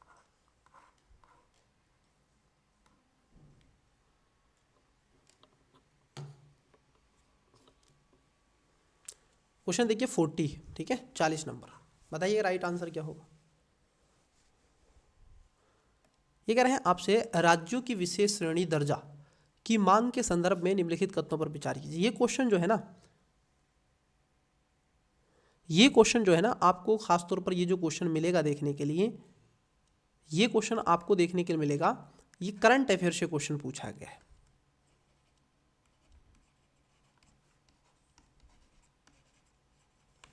ठीक है। करंट अफेयर से ये क्वेश्चन पूछा गया है, तो इसको ध्यान में रखना है। आइए देखते हैं। तो विशेष राज्य श्रेणी का दर्जे की बात हो रही है, उसकी मांग को लेकर, जैसे असम की बहुत ज़्यादा ये मांग आपको मिलेगी, बोडोलैंड की मांग आपको मिलेगी, कई क्षेत्र हैं जिस पर आपको ये लगातार करंट की आपको मांग मिलती रहती है। देखिए पहले कह रहे हैं, संविधान के अनुच्छेद 371 में इन राज्यों को केंद्र क्षेत्र की योजना कितनी 90:10 के अनुपात में सहायता प्रदान करने का प्रावधान है, पहला। दूसरे में कह रहे हैं कि केंद्र सरकार ने बिहार और आंध्र प्रदेश को विशेष श्रेणी का दर्जा दिया है, किसको, देखिए बिहार और आंध्र प्रदेश को। बताइए, वीडियो को पोस्ट करें कितने कथन सही हैं, 1, बी केवल 2, सी दोनों, और डी ना तो 1 नहीं 2। आइए थोड़ा सा इसके बारे में मैं आपको बता देता हूँ बैकग्राउंड क्या। देखिए थोड़ा फास्ट वे में क्विकली, जब वित्त आयोग बनाया गया था 5वें वित्त आयोग की सिफारिश पर 1969 में क्या हुआ था, स्पेशल जो स्टेट के प्रोविजन की बात की गई थी, ठीक है। इसको ध्यान में आपको रखना है, और इसमें कुछ क्राइटेरिया रखा गया है, जैसे पर्वत हो सकता है, कम जनसंख्या घनत्व हो सकती है, जनजातीय रीजन हो सकता है, अंतर्राष्ट्रीय सीमाएं हो सकती हैं, सामरिक दृष्टिकोण से जो सिक्योरिटी वाला मुद्दा हो सकता है, ठीक है, आर्थिक अवसंरचना पिछड़ापन हो सकता है, राज्य की वित्तीय जो स्थिति है वो कम हो सकती है। उस स्थिति को ध्यान में रखते हुए 11 ऐसे राज्यों को रखा गया जिसमें स्पेशल जो स्टेटस प्राप्त है, विशेष श्रेणी का दर्जा है, ठीक है। अरुणाचल प्रदेश, असम, हिमाचल प्रदेश, तेलंगाना, मणिपुर, मेघालय, मिजोरम, नागालैंड, सिक्किम, त्रिपुरा और उत्तराखंड है। और यहाँ पर इन क्षेत्रों में आप देखोगे 90:10 के अनुपात में यहाँ पर निधि प्राप्त होती है, ठीक है। और ये 371 में कुछ राज्यों के लिए उनकी विशिष्ट पूर्ति को लेकर के ध्यान रखा है, परंतु सबको नहीं है, ये ध्यान में रखना है, ठीक है। तो ये पहला वाला गलत है। और दूसरा इसमें सरासर ये गलत कह रहे हैं, बिहार और आंध्र प्रदेश की मांग कर रहे हैं लेकिन अभी तक कोई भी इनको दर्जा नहीं दिया गया है। बार बार आपने देखोगे नीतीश जी जिन्होंने गठबंधन की सरकार भी बनवाई है, तो भी कहते हैं कि बिहार को तो स्पेशल आप दीजिएगा, परंतु जब बिहार का नाम यहाँ पर चर्चाओं में आ गया, मैंने कोई वीडियो में बहुत कम बनाता हूँ ऐसी चीज़ें, जैसे हालांकि मुझे बनानी चाहिए लेकिन मैं थोड़ा व्यस्त हूँ तो इस वजह से थोड़ी चीज़ें नहीं कर पा रहा हूँ, ठीक है। और मेरी जो हेल्थ है उसका भी इशू चल रहा था, अब आकर के मुझे थोड़ा सा लगा है क्योंकि मुझे कोल्ड हो गया था, फीवर भी हुआ था, उधर कई चीज़ें हो गई थी, ठीक है। और मुझे थोड़ा सा, तो प्यारे बच्चे जो बच्चों के साथ में हो रहा है बीपीएससी का मुझे याद आ गया, ठीक है। जो वो प्रोटेस्ट कर रहे हैं बच्चे, बिल्कुल करना चाहिए, अपनी मांग को लेकर के अड़े रहना चाहिए, ठीक है, और डटे रहिएगा। मैं तो वो वीडियो देख रहा था, एक मैंने वीडियो देखी थी कि वहाँ पर कोई अच्छी रैंक की पुलिस अधिकारी थी, तो वो कह रही थी कि नो लाठी चार्ज हुआ है, बट जब बच्चों पर आप देखोगे लाठियाँ भी चली हैं। बस ये बड़ी ही विडम्बना है आप देखोगे प्रशासन की कि हम अपनी हक की लड़ाई ही पिट रहे हैं। ज़रा समझिएगा, हमारी जो मांगे हैं, हम मतलब कि वो हमारी सेवा कर रहे हैं, ना कि हम उनकी सेवा कर रहे हैं। वो हमारे लिए बैठे हुए हैं, हमारी रक्षाओं के लिए। बल्कि आज के समय में क्या होता है ना कि रक्षक ही बने भक्षक। ये जब आप सिक्योरिटी सेशन पढ़ते हैं ना, सिक्योरिटी वाला एक आता है, डिजास्टर मैनेजमेंट आता है, सिक्योरिटी का आता है, गवर्नेंस का जो टॉपिक आता है जीएस में, ठीक है, मेंस में आता है वो GS2 में, तो वहाँ पर भी है रक्षक ही बने भक्षक। तो वो वाली चीज़ें आपको मिल रही हैं, आपको रक्षा करनी चाहिए, आप लाठी फेर रहे हैं। कई एक भाई की वहाँ पर भी आप देखोगे डेथ भी हुई थी। तो कई चीज़ें हैं, हालांकि ये इमोशनल हैं सारी चीज़ें। तो इसका आंसर आइए क्वेश्चन की तरफ बढ़ते हैं, तो डी है। ठीक है, तो नीतीश बाबू को दीजिएगा जवाब। भाई मैं तो बिहार का नहीं हूँ, नहीं तो मैं भी देता जवाब। इलेक्शन में आपके पास में है वोट, हथियार है, तो दे जवाब, अच्छे से दे। नेक्स्ट क्वेश्चन है आपका, कोलंबो प्रोसेस के संदर्भ में कथनों पर विचार करें। पहला, भारत ने कोलंबो प्रोसेस की स्थापना के बाद से पहली बार वर्ष 2024-26 के लिए इसकी अध्यक्षता संभाली है। नंबर 2 में कह रहे हैं यह दक्षिण और दक्षिण पूर्व एशिया के प्रवासी श्रमिक मूल देशों की एक क्षेत्रीय परामर्शदात्री प्रक्रिया है। नीचे दिए कूट का प्रयोग कर सही उत्तर चुने, केवल एक, बी केवल 2, सी एक और 2 दोनों, डी एक ना तो एक। करेक्ट आंसर क्या हो जाएगा, आइए देखते हैं। देखो, कोलंबो जो प्रोसेस है, अगर हम इसकी बात कर लें तो 2003 में इसकी स्थापना करी गई थी। कब बनी थी, 2003 में बनी थी। और ये एक तरीके से क्षेत्रीय परामर्शदात्री प्रक्रिया है, इसमें कोई ये दक्षिण पूर्व एशिया के देशों के लिए प्रवासियों की जो समस्या है, सुरक्षा प्रवास, विदेशों में रोजगार, ठीक है, उनके कल्याण की बात, उनके सहयोग की बात के रूप में काम करता है। ये बात एकदम सही है, दूसरा एकदम सही है।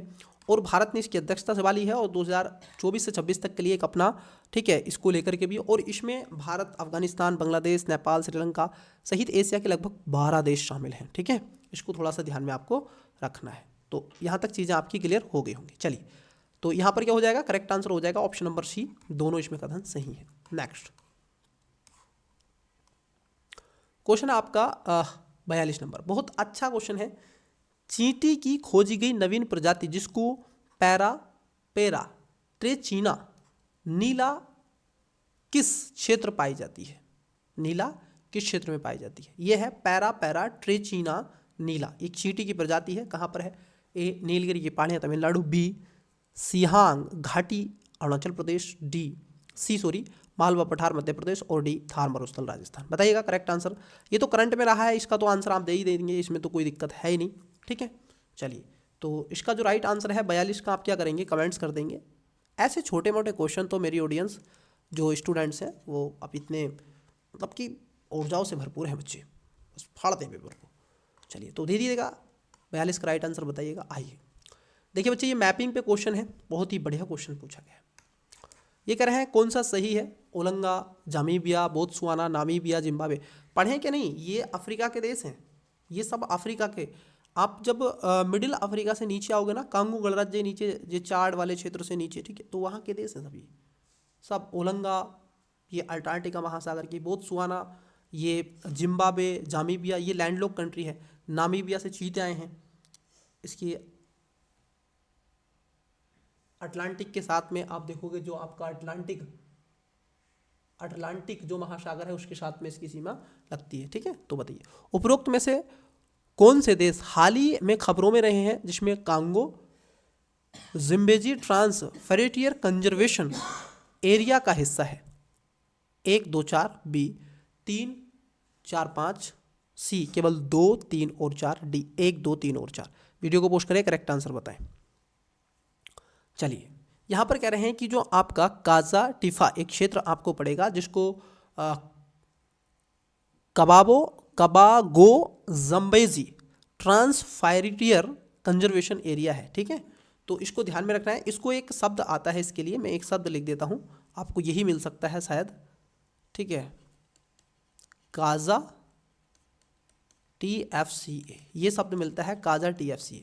तो ये पांचों हैं, ओंगाला है, जामीबिया है, बोत्सवाना है, नामीबिया है, जिम्बाब्वे। तो पांचों हैं बच्चे, ये इसमें पांचों इसके अंतर्गत रखे गए हैं, क्योंकि यहाँ पर ये हिंसा वाले क्षेत्र हैं, क्योंकि अंतर्राष्ट्रीय कुछ ऐसी वनस्पति यहाँ पर विलुप्त हो गई हैं। ठीक है, तो उनको क्या करना है, दोहराया गया है, उनको फिर से आप देखोगे लाने का प्रयास किया जा रहा है। इट्स क्लियर है नो? तो इसको भी थोड़ा सा क्या है आपको ध्यान में रखना है। Got it? नेक्स्ट क्वेश्चन की तरफ बढ़ते हैं। बताइए क्वेश्चन 44 का राइट आंसर दें।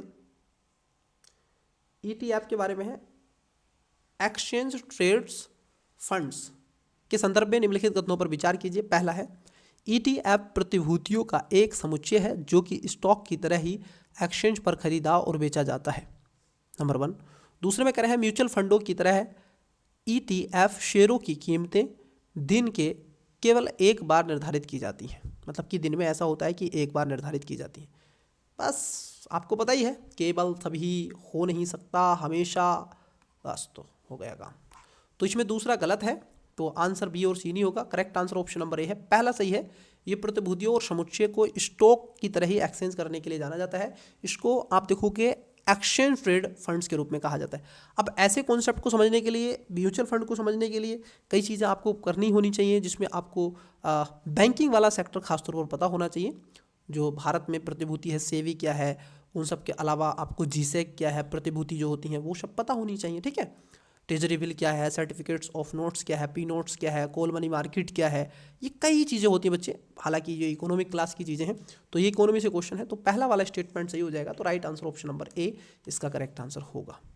SLR, CRR, ठीक है, BR, ये चीज़ें पता होनी चाहिए, बैंक रेट। चलिए क्वेश्चन देखते हैं 45। फैनोम इंडिया हेल्थ कोहोल्ट नॉलेज वेस मतलब कि PI चैक के संदर्भ में निम्नलिखित तथ्यों पर विचार कीजिए। पहला, इसका उद्देश्य भारतीय जनसंख्या में गैर संचारी रोगों के जोखिम कारकों का आकलन करना है। नंबर 2, यह जैव प्रौद्योगिकी विभाग मतलब कि बायोटेक्नोलॉजी डिपार्टमेंट और सीरम इंस्टीट्यूट ऑफ इंडिया की एक अनूठी पहल है। उपयुक्त तथ्यों में से कौन सा या से कथन सही है? केवल एक, बी केवल दो, सी एक और दो दोनों, डी ना तो एक ना ही दो। तो वीडियो को पोस्ट करें, करेक्ट आंसर बताने का प्रयास करें। आइए एक एक करके बात करते हैं। देखिए पहला अगर हम देखें जो कि आपका फैनोम इंडिया हेल्थ को है, जो आपका कोर्स नॉलेज बेस है, तो ये खासतौर पर भारतीय जनसंख्या और गैर संचारी रोगों के जोखिम का आकलन करने के लिए बनाया गया है। दूसरा स्टेटमेंट इसमें गलत हो जाएगा। न केवल इसमें आप देखोगे सीरम इंस्टीट्यूट ऑफ इंडिया है, बल्कि इसमें आपको NI के साथ, जो कि राष्ट्रीय समुद्री विज्ञान संस्थान है, उसके साथ में इसको बनाया गया है। तो ये आपको पता होना चाहिए, ठीक है, NIA के साथ, NIO के साथ में। इसमें खासतौर पर जो रोग रखे गए हैं, अगर हम उन रोगों की बात कर लें तो जैसे कार्डियो मेटाबॉलिक रोग होते हैं, विशेष रूप से मधुमेह, यकृत रोग, हृदय संबंधी कुछ ऐसे, तो उनका पता लगाने के लिए है। इस योजना की शुरुआत जो की गई थी ये 2023 में की गई थी, ये भी आपको ध्यान में रखना है, ठीक है। चलिए अब तक इसमें लगभग आप देखोगे पहली बार इसमें 10,000 प्रजातियों के नामांकन भी किया जा चुका है, तो ये भी इसमें चीज़ें आती हैं। Got it. नेक्स्ट क्वेश्चन की तरफ चलते हैं।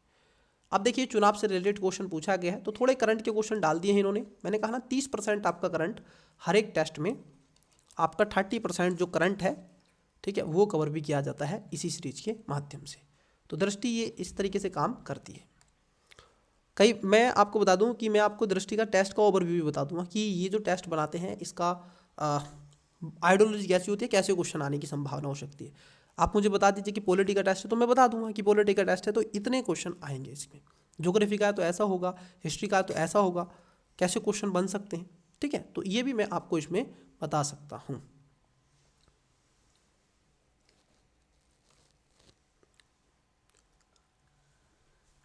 चलिए 46 नंबर देखते हैं, क्वेश्चन क्या है।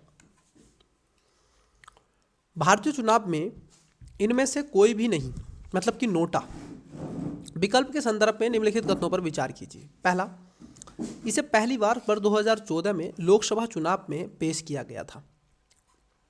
ये शब्द खतरनाक है, पहली बार, ठीक है। उसके बाद कह रहे हैं दूसरे में, इसे people's union for civil liberties बनाम भारत संघ मामले में सर्वोच्च न्यायालय के निर्देश के बाद पेश किया गया था। नंबर 3, यदि किसी निर्वाचन क्षेत्र में नोटा को सर्वाधिक वोट मिलते हैं तो भारत का निर्वाचन आयोग चुनाव को अमान्य घोषित कर देगा। उपयुक्त में से कितने कथन सही हैं? केवल एक, बी केवल दो, सी सभी तीन और डी कोई नहीं। वीडियो को पोस्ट करें, करेक्ट आंसर बताएं क्वेश्चन नंबर 46 का। चलिए एक एक क्वेश्चन की बात करते हैं। देखिए पहले स्टेटमेंट की बात कर लें तो पहला स्टेटमेंट, नोटा का मतलब होता है कि वोट किसी को नहीं देना, किसी को नहीं देना। मतलब कि आप वोट तो देने जा रहे हो, आप वोट डाल कर हो, लेकिन आपने दबाया नोटा, ना दिया कांग्रेस, ना दिया आम आदमी, ना सपा, ना बसपा, ना बीजेपी, किसी को नहीं दिया, आपने दबाया नोटा, तो आपका वोट चले गया इनमें से किसी को नहीं। नॉन ऑफ दीज पे आपने डाल दिया है वोट, ठीक है। इसकी शुरुआत ना केवल आपको 2014 में, बल्कि आप देखोगे इंदौर में सबसे पहले 2013 में इसकी शुरुआत की गई थी। तो पहला स्टेटमेंट हो गया गलत, ठीक है। छत्तीसगढ़, मिजोरम, राजस्थान, दिल्ली और मध्य प्रदेश, इन विधानसभाओं में 2014 में हुई थी। सबसे पहले ये इंदौर में हुई थी और लगभग उसमें से 2,18,674 ऐसे वोट थे जो लोकसभा चुनाव में दूसरे स्थान पर रहा था नोटा। क्लियर? तो पहला वाला स्टेटमेंट गलत है। वही दूसरे स्टेटमेंट की बात कर लें। दूसरा स्टेटमेंट कहता है कि पीपल्स ऑफ लिवर, ठीक है, बिल्कुल। इसके बाद सर्वोच्च न्यायालय ने इस पर कई केस आए, तो उसमें एक ये केस था जिस पे इस पे अनिवार्य कर दिया गया था कि नोटा का ऑप्शन होना चाहिए। इसलिए आपको आज क्या है, आपको नोटा का ऑप्शन जब आप वोट डालने जाते हैं देखोगे तो आपको नोटा का ऑप्शन यहाँ पर देखने के लिए मिल जाएगा। तीसरे स्टेटमेंट की बात कर लें, यदि किसी निर्वाचन क्षेत्र में नोटा को सर्वाधिक वोट मिलते हैं तो भारत का निर्वाचन आयोग नहीं अमान्य घोषित नहीं करता है। ये गलत है। आपको बता दें, सबसे अधिक वोट मिलते हैं तो चुनाव को शून्य घोषित नहीं किया जाएगा, बल्कि वैध मतों को दूसरी सबसे अधिक जनसंख्या वाले उम्मीदवार को जिता दिया जाएगा। अब मान लीजिए नोटा को देखो, अब मान लीजिए एक नोटा है ए, ये है नोटा, और बी में एक्स वाई कोई पार्टी खड़ी हुई है, एक्स वाई जेड, तीन पार्टी मान लेते हैं। अब नोटा को सर्वाधिक वोट मिले हैं एक्स वाई से, लेकिन हुआ क्या है, इन एक्स वाई जेड पे भी किसी को मान लीजिए वोट मिले हैं 10, 70 मिल गए, किसी को 50 मिल गए और किसी को मिल गए मात्र 5। तो इनमें सबसे ज़्यादा किसको मिले हैं, ये आप देखोगे 70 को मिले, एक्स को मिले। तो एक्स को क्या है, उम्मीदवार नियुक्त कर दिया जाएगा। तो यहाँ पर क्या है, आप देखोगे पहला वाला जो स्टेटमेंट है वो तो गलत है, दूसरा स्टेटमेंट आपका क्या है, सही है, और तीसरा स्टेटमेंट भी गलत है। तो कितने सही हैं, केवल एक इसमें सही हो जाएगा, ठीक है, तीनों में। चलिए अगले क्वेश्चन की तरफ बढ़ते हैं, आइए। लेकिन उससे पहले इंग्लिश वाले स्टूडेंट्स के लिए क्वेश्चन को, वीडियो को पोस्ट करके करेक्ट आंसर दें।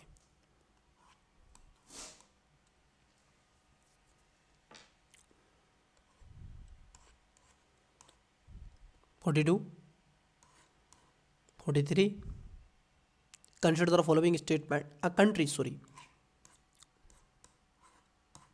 with reference to exchange trade fund. Consider the following statement. 1, 2, only A, B, C, D. With reference to India Health Code, knowledge based. Consider the following statement. 1 and 2. Question options. 46. With reference to the none of above nota. Option in India election. Consider the following statement. 1, 2, 3. बढ़िएगा. How many of above statement are correct? A, B, C, D. Next. आइए देखिए question, थोड़ा question बड़ा question है, ठीक है, समझते हैं। 47 number पे कह रहे हैं कि निम्नलिखित में से कौन सा पंप और डंप योजना है। पंप करो और डंप योजना करो, ये इसके बारे में आपसे पूछ रहे हैं। देखिए ऑप्शन ए है कि शेयर बाजार में गमन की गई एक धोखाधड़ीपूर्ण तकनीकी जिससे भ्रामक सूचनाओं के माध्यम से किसी शेयर की कीमत कृत्रिम रूप से बढ़ा दी जाती है, फिर उसे बढ़ी हुई कीमत पर शेयर को बेच दिया जाता है, जिससे निवेशकों को नुकसान होता है। इसी को कहते हैं पंप और डंप। इसी से क्या हो रहा है, इसी से पंप आपने मारा, शेयर उसका बढ़ा दिया, अब डंप क्या है, जो निवेशक उसको घाटा हो गया, तो इसी को पंप ऑफ डंप कहा जाता है। तो इसका ये राइट आंसर हो जाएगा ऑप्शन नंबर ए। और बाकी का ये कह रहे होंगे कि सिंचाई के दोषपूर्ण नहीं, कंपनियों अपनी गुणवत्ता, ये भी नहीं, जमाखोरों की कालाबाजारी नहीं, तो इसमें ए इसका राइट आंसर आ जाएगा। क्वेश्चन बहुत बढ़िया है, अर्थव्यवस्था से देखते हैं कितने स्टूडेंट्स इसका राइट आंसर देते हैं, बताते हैं। क्वेश्चन है किसी अर्थव्यवस्था में इस्टमी की इन्फ्लेशन को परिभाषित कीजिए। अब देखो इस्टमी की इन्फ्लेशन आपसे पूछा है, इन्फ्लेशन का मतलब क्या होता है, मुद्रा की जो वैल्यू है वो वस्तु की अपेक्षा कम होती चली जाती है, एक बेस बना लेती है, ठीक है। मान लीजिए मैं आपको समझाता हूँ, इन्फ्लेशन एक कॉन्सेप्ट है कि एक वस्तु, मान लीजिए एक वस्तु अभी आपको मिलती है 10 रुपये में, अब इसी वस्तु की कीमत क्या हो जाए, 15 रुपये में एक वस्तु मिले। अब देखो पहले भी एक वस्तु 10 में मिल रही थी, वही वस्तु, एक पेन आपको 10 में, अब वही पेन आपको 15 में मिल रहा है। तो देखो गुड्स की जो वैल्यू है वो क्या होगी, है बढ़ गई, कितनी, 5 रुपये अधिक, क्योंकि जब आप 5 रुपये लाओगे तब एक पेन खरीद पाओगे। तो ये होता है इन्फ्लेशन। तो आपसे पूछा है सिस्टमिक इन्फ्लेशन, स्टिकी इन्फ्लेशन। तो ए में कह रहे हैं कि आर्थिक मंदी के दौरान मुद्रास्फीति में तीव्र गिरावट होना, ऐसा है क्या। बी में कह रहे हैं मुद्रास्फीति जो केवल मुद्रा आपूर्ति में वृद्धि का कारण हो। सी में कह रहे हैं मुद्रास्फीति जो वस्तुओं और सेवाओं की मांग कम होने पर भी उच्च बनी रहती हो। डी में कह रहे हैं कि मुद्रास्फीति जो तब भी होती है जब किसी देश की मुद्रा अन्य मुद्राओं के मुकाबले मजबूत होती है। तो वीडियो को पोस्ट करें, करेक्ट आंसर बताएं क्वेश्चन नंबर 48 का। ये बहुत बढ़िया क्वेश्चन है, तो इसका राइट आंसर आपको कमेंट्स करना है। चलिए अगला क्वेश्चन, इंतजार करता हूं मैं आपके कमेंट्स का, हद से भी ज्यादा तुम किसी से। 49 नंबर, मोटर वाहन, उर्वरक, पशु खाद, तापीय ऊर्जा संयंत्र उपयुक्त में से कितने नाइट्रोजन ऑक्साइड NO2 उत्सर्जन के स्रोत हैं? बताइएगा NO2 कहाँ से निकलता है। बहुत ही बढ़िया क्वेश्चन है। ये सब क्या है ना, ये आपके देखो, ये आप पढ़ते पढ़ते थक जाएंगे, ठीक है। इन क्वेश्चनों के लिए आपका जो स्मार्टनेस यहाँ पर काम करता है, गैस वाला जो रीजन है वो आपका होना चाहिए, कितना क्वेश्चन को गैस कर पाते हैं, बताइएगा। आइए देखिए, पहला है मोटर वाहन, बिल्कुल यहाँ से निकलता है नाइट्रोजन के ऑक्साइड। उर्वरक इससे भी निकलता है, पशु की खाद उससे भी निकलता है, और तापीय तो सभी से निकलता है। और इसको हम जो आपकी कृत्रिम रेनफॉल होती है, कृत्रिम वर्षा होती है, उसमें इसको इस्तेमाल करते हैं, ठीक है। आइए, जो ताजमहल था ना, वहाँ पर यही हो रहा था, इसके पास में एक कचरे का ढेर था। तो हुआ क्या था कि ताजमहल जब आप देखोगे कृत्रिम वर्षा हो रही थी, जब बरसात होती थी तो उसमें ये NO2 के मिल जाता था। तो जब मिल जाता था तो ऐसी स्थिति में क्या होता था, वो क्षरण हो रहा था। जो वाइट है ताजमहल संगमरमर पत्थर, वो येलो कलर का होने लग गया। तो सब चकित हो गए, फिर रिसर्च किया गया, तो इसे किसका रीज़न क्या हुआ, तो वो ढेर हुआ। अब उस ढेर को ख़त्म कर दिया गया, ठीक है। वो छोटा ताजमहल लगने लगा था, उसके पीछे एक पहाड़ बन गया था, पूरे दिल्ली का, नोएडा का कचरा वहीं पर आ रहा था, तो उसको क्या था, वहाँ से हटा दिया गया। चलिए, ग्लोबल जेंडर गैप रिपोर्ट 2024 के संदर्भ में निम्नलिखित तथ्यों पर विचार कीजिए। ये तो बहुत इजी है, इस पर तो बस मत्थाबाजी कुछ ही नहीं करनी है बस। लेकिन मैं इस पर आपसे ये क्वेश्चन भी पूछूंगा और इसका एक क्वेश्चन और पूछूंगा, इसका आंसर मैं नहीं बताऊंगा, ठीक है। ठीक है, आइसलैंड इसका प्रथम स्थान पर है। भारत को आप देखोगे 18वां संस्करण रहा है और 146 देश इसमें रहे हैं, और उसमें से 129वां स्थान भारत का रहा है 2024 में। तो दोनों इसमें सही हैं, बट मैं आपसे पूछूंगा कि ग्लोबल जेंडर गैप इंडेक्स कौन प्रकाशित करता है। यूपीएससी ने क्वेश्चन पूछा है, बट मेरे भी आपसे ड्यूटी है कि यूपीएससी का क्वेश्चन पूछा हो आपसे पूछ ले जाए। तो बताइएगा, ग्लोबल जेंडर गैप जो इंडेक्स है, इसको कौन पब्लिश करता है, ठीक है, कौन पब्लिश करता है, इसको बताइएगा। देखते हैं कितने बच्चे इसका कमेंट्स देते हैं, 50 का। Right answer option number C, correct. Okay, next, निम्नलिखित पदार्थों पर विचार करें। देखिए, पहला है मिथाइल ब्रोमाइड, दूसरे में कह रहे हैं कि हाइड्रोक्लोरोफ्लोरोकार्बन HCFE, हाइड्रोक्लोरोफ्लोरोकार्बन, अच्छा परफ्लोरोकार्बन है ऊपर वाले में। इसमें कह रहे हैं कार्बन टेट्राफ्लोराइड, मतलब कि CCl4 सॉरी। उपयुक्त में से कितने ऐसे पदार्थ हैं जो ओजोन परत को नष्ट करते हैं। बताइएगा, कितने पदार्थ हैं ऐसे जो ओजोन परत को नष्ट करते हैं। बहुत बार आपने सुना होगा, बहुत ही बेहतरीन क्वेश्चन है ये, ठीक है, बहुत ही बेहतरीन। ओजोन परत कहाँ पर मिलती है, समताप मंडल में आपको मिलती है, जिसको अम्ब्रेला ऑफ अर्थ भी कहा जाता है, ठीक है। और प्रकृति के कारण और मानव दोनों के कारण ये होती है, ध्यान में रखेंगे। बताइएगा कौन कौन से हैं इसमें। चलिए एक एक करके बात कर लेते हैं। आइए देखिए, 1 सेकेंड रुकिएगा। देखिए, ओजोन परत को लेकर के एक मॉन्ट्रियल प्रोटोकॉल भी बनाया गया था, जिस पे कई चीज़ें ऐसी रखी गई थी, ठीक है। आपको बता दें कि ओजोन दिवस, एक क्वेश्चन और बनता है कि ओजोन जो ओजोन डे है वो आता है 16 सितंबर को। तो ये ध्यान में रखना, 16 सितंबर को ओजोन दिवस मनाया जाता है, क्योंकि उस समय एक प्रोटोकॉल हुआ था, ठीक है, मॉन्ट्रियल प्रोटोकॉल 1987 में, इसलिए। और वहाँ पर परफ्लोरोकार्बन को रखा गया था, ठीक है। तो दूसरा तो इसमें सही हो जाएगा। इन सब के अलावा इसमें आपको ग्लोबल वार्मिंग, कार्बन डाइऑक्साइड भी कई चीज़ें आपको देखने के लिए मिलेंगी। मॉन्ट्रियल प्रोटोकॉल इस पे आया था, ठीक है।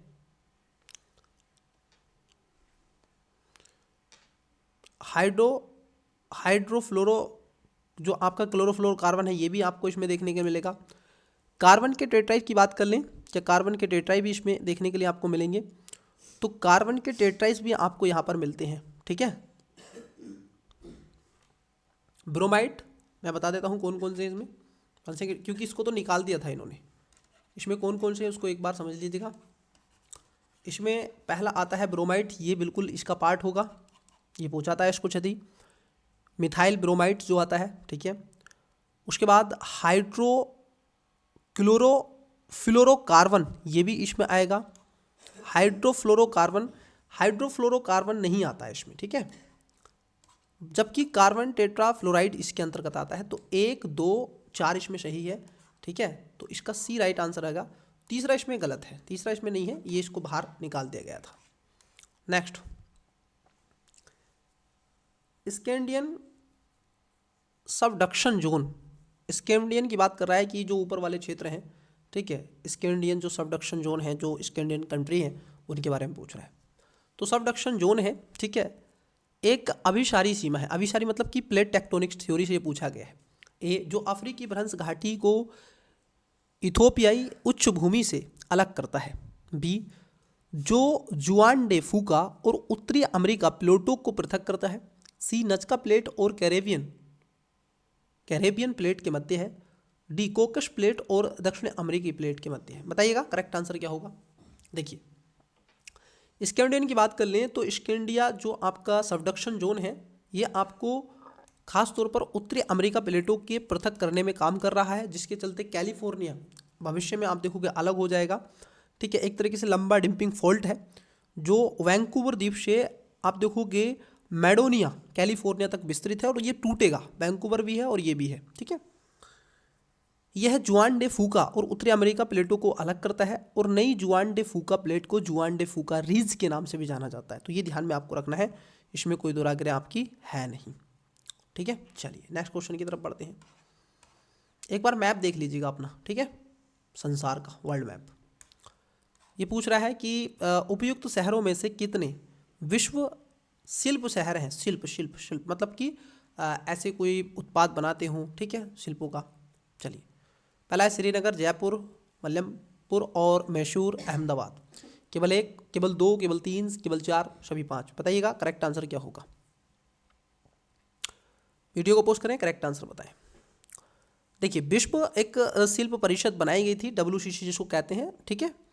और श्रीनगर की बात कर लें तो भारत का ये सबसे बड़ा शहरों में से एक है, चौथा विश्व के रूप में अगर विश्व स्तर पर देखें तो पहला आपका श्रीनगर इसमें आ ही जाएगा। और यूनेस्को की सूची में भी इसको शामिल किया गया है, ठीक है, जो कि आपका क्रिएटिव सिटीज़ नेटवर्क है यूनेस्को का, जिसको UNCCN के नाम से जाना जाता है। और इसमें आपका जयपुर इसके लिए जाना जाता है, वही मलपुरम भी ये आपका आता है, ठीक है। तो ये इसके अंतर्गत रखे गए हैं। अहमदाबाद की बात कर लें, ये इसके अंदर नहीं आता है, और ना ही आपका मैसूर आता है। तो 3 है, ठीक है, इसमें तो राइट आंसर हो जाएगा बी, इसका करेक्ट आंसर हो जाएगा। चलिए नेक्स्ट क्वेश्चन की तरफ बढ़ते हैं, लेकिन उससे पहले इंग्लिश वाले विद्यार्थियों के लिए क्वेश्चन को वीडियो को पोस्ट करें, करेक्ट आंसर दें। Which one of the following is A correct description of pump and dump scheme. ये आप देखिए बच्चे, आराम से पढ़ें वीडियो को पोस्ट करके, पर स्टेटमेंट पढ़ें, पर ऑप्शंस पढ़ें। 48 द स्टैक इन्फ्लेशन, बेहतरीन क्वेश्चन है, बहुत बढ़िया क्वेश्चन है। Inflation that remains high even when demand for goods and services decrease.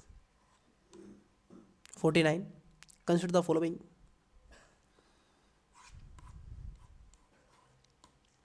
Consider the following statement with reference to the Global Gender Gap Report 24। यह 18वां संस्करण है, ध्यान रखेंगे। 146 कंट्रीज़ हैं। भारत का स्थान इसमें जो रैंक रही है 129 रही है। आइसलैंड इज रैंकेड फर्स्ट रहा है। 51, 52 and 54। Srinagar, Jaipur, Mamallapuram, Mysore, Ahmedabad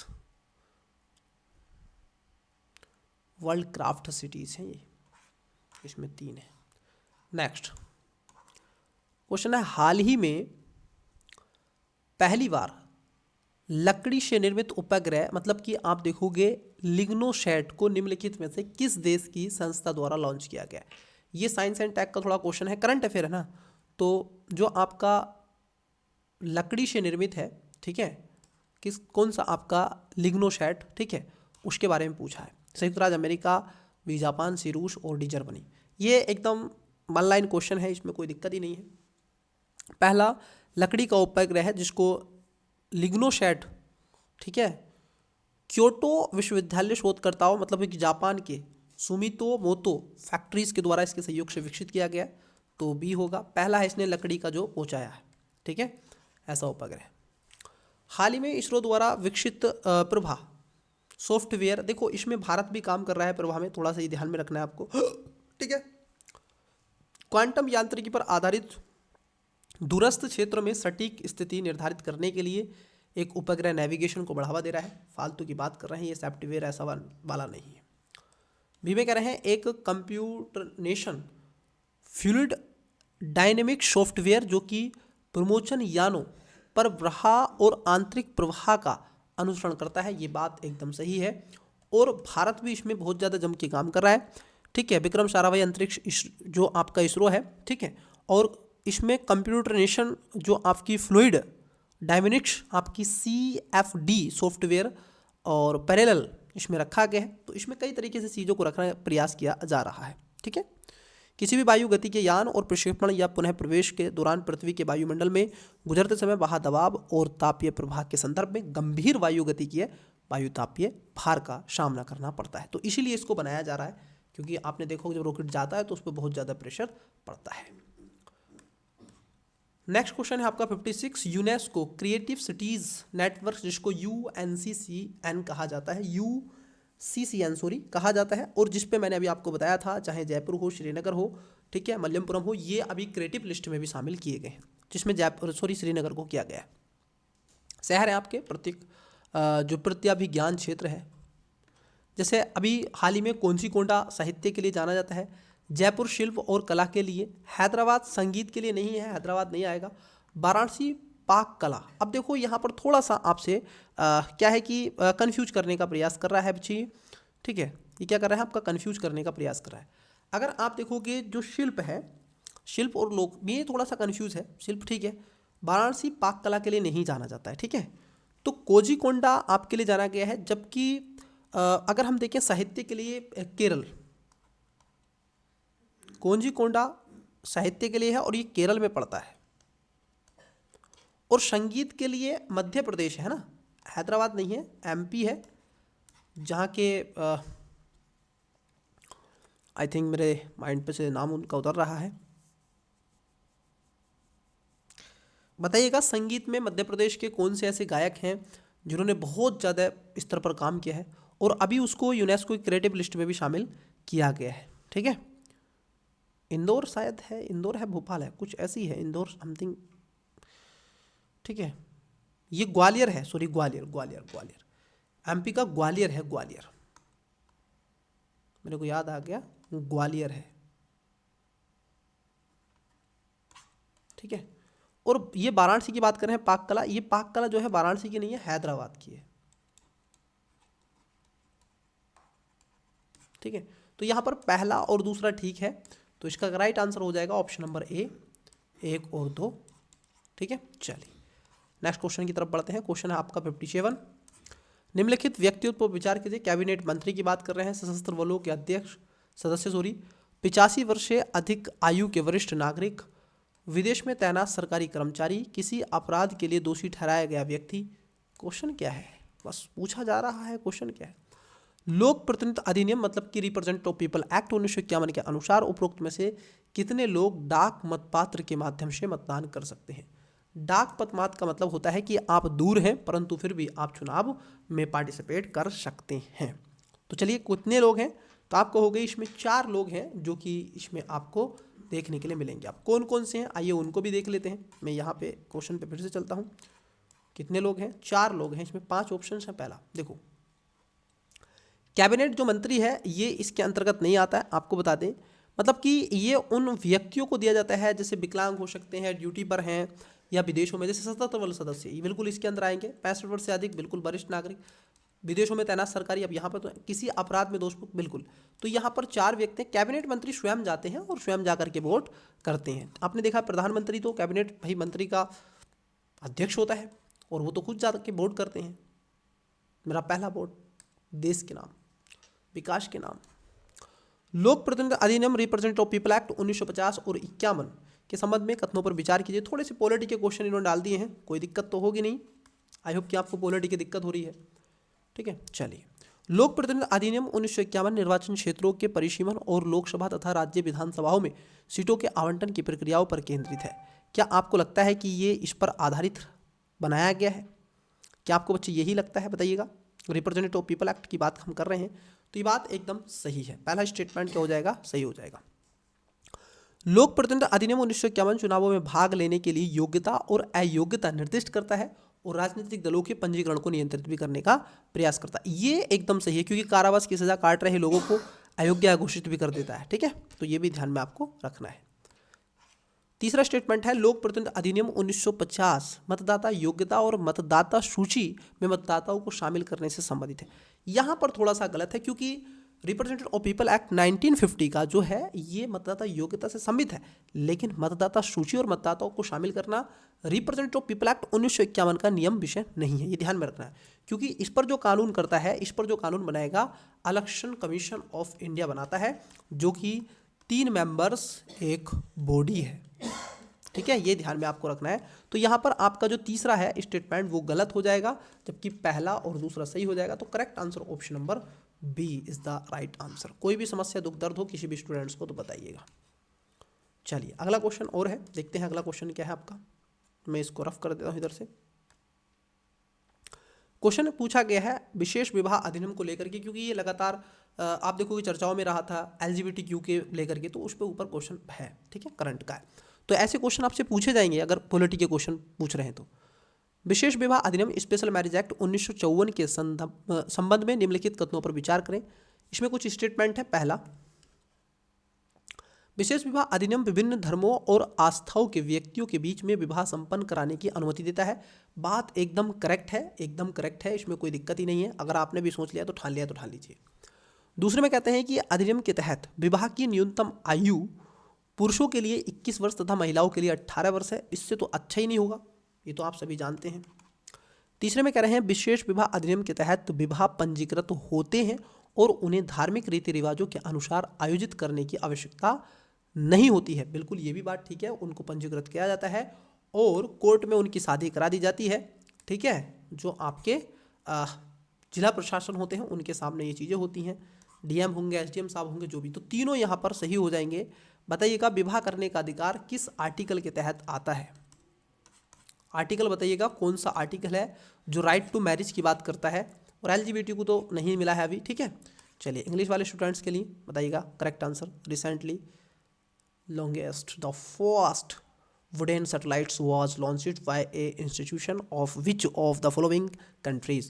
A United States, B Japan, C Russia and D Germany. 55 Prabha software recently developed by ISRO is A, B, C, D.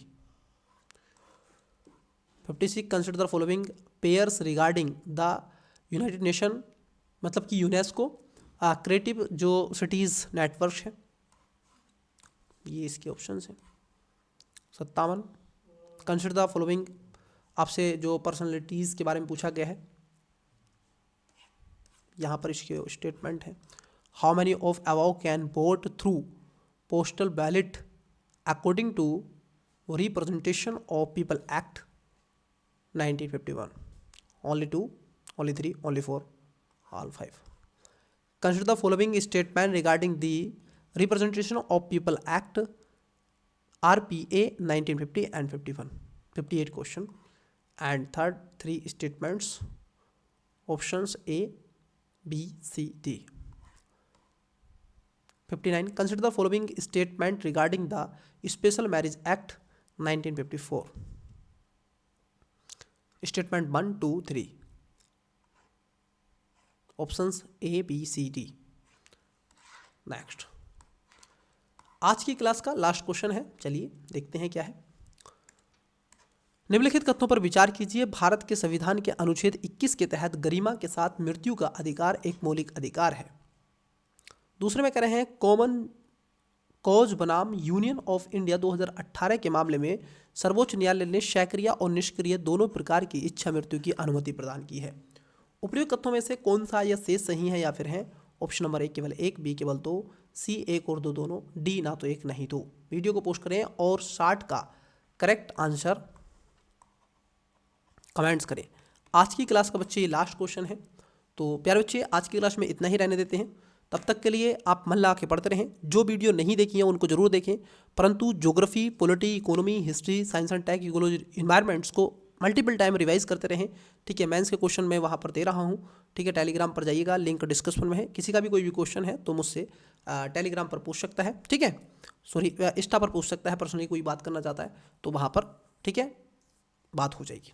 तो चलिए मिलते हैं क्लासेस में, तब तक के लिए ऑल द बेस्ट, बाय।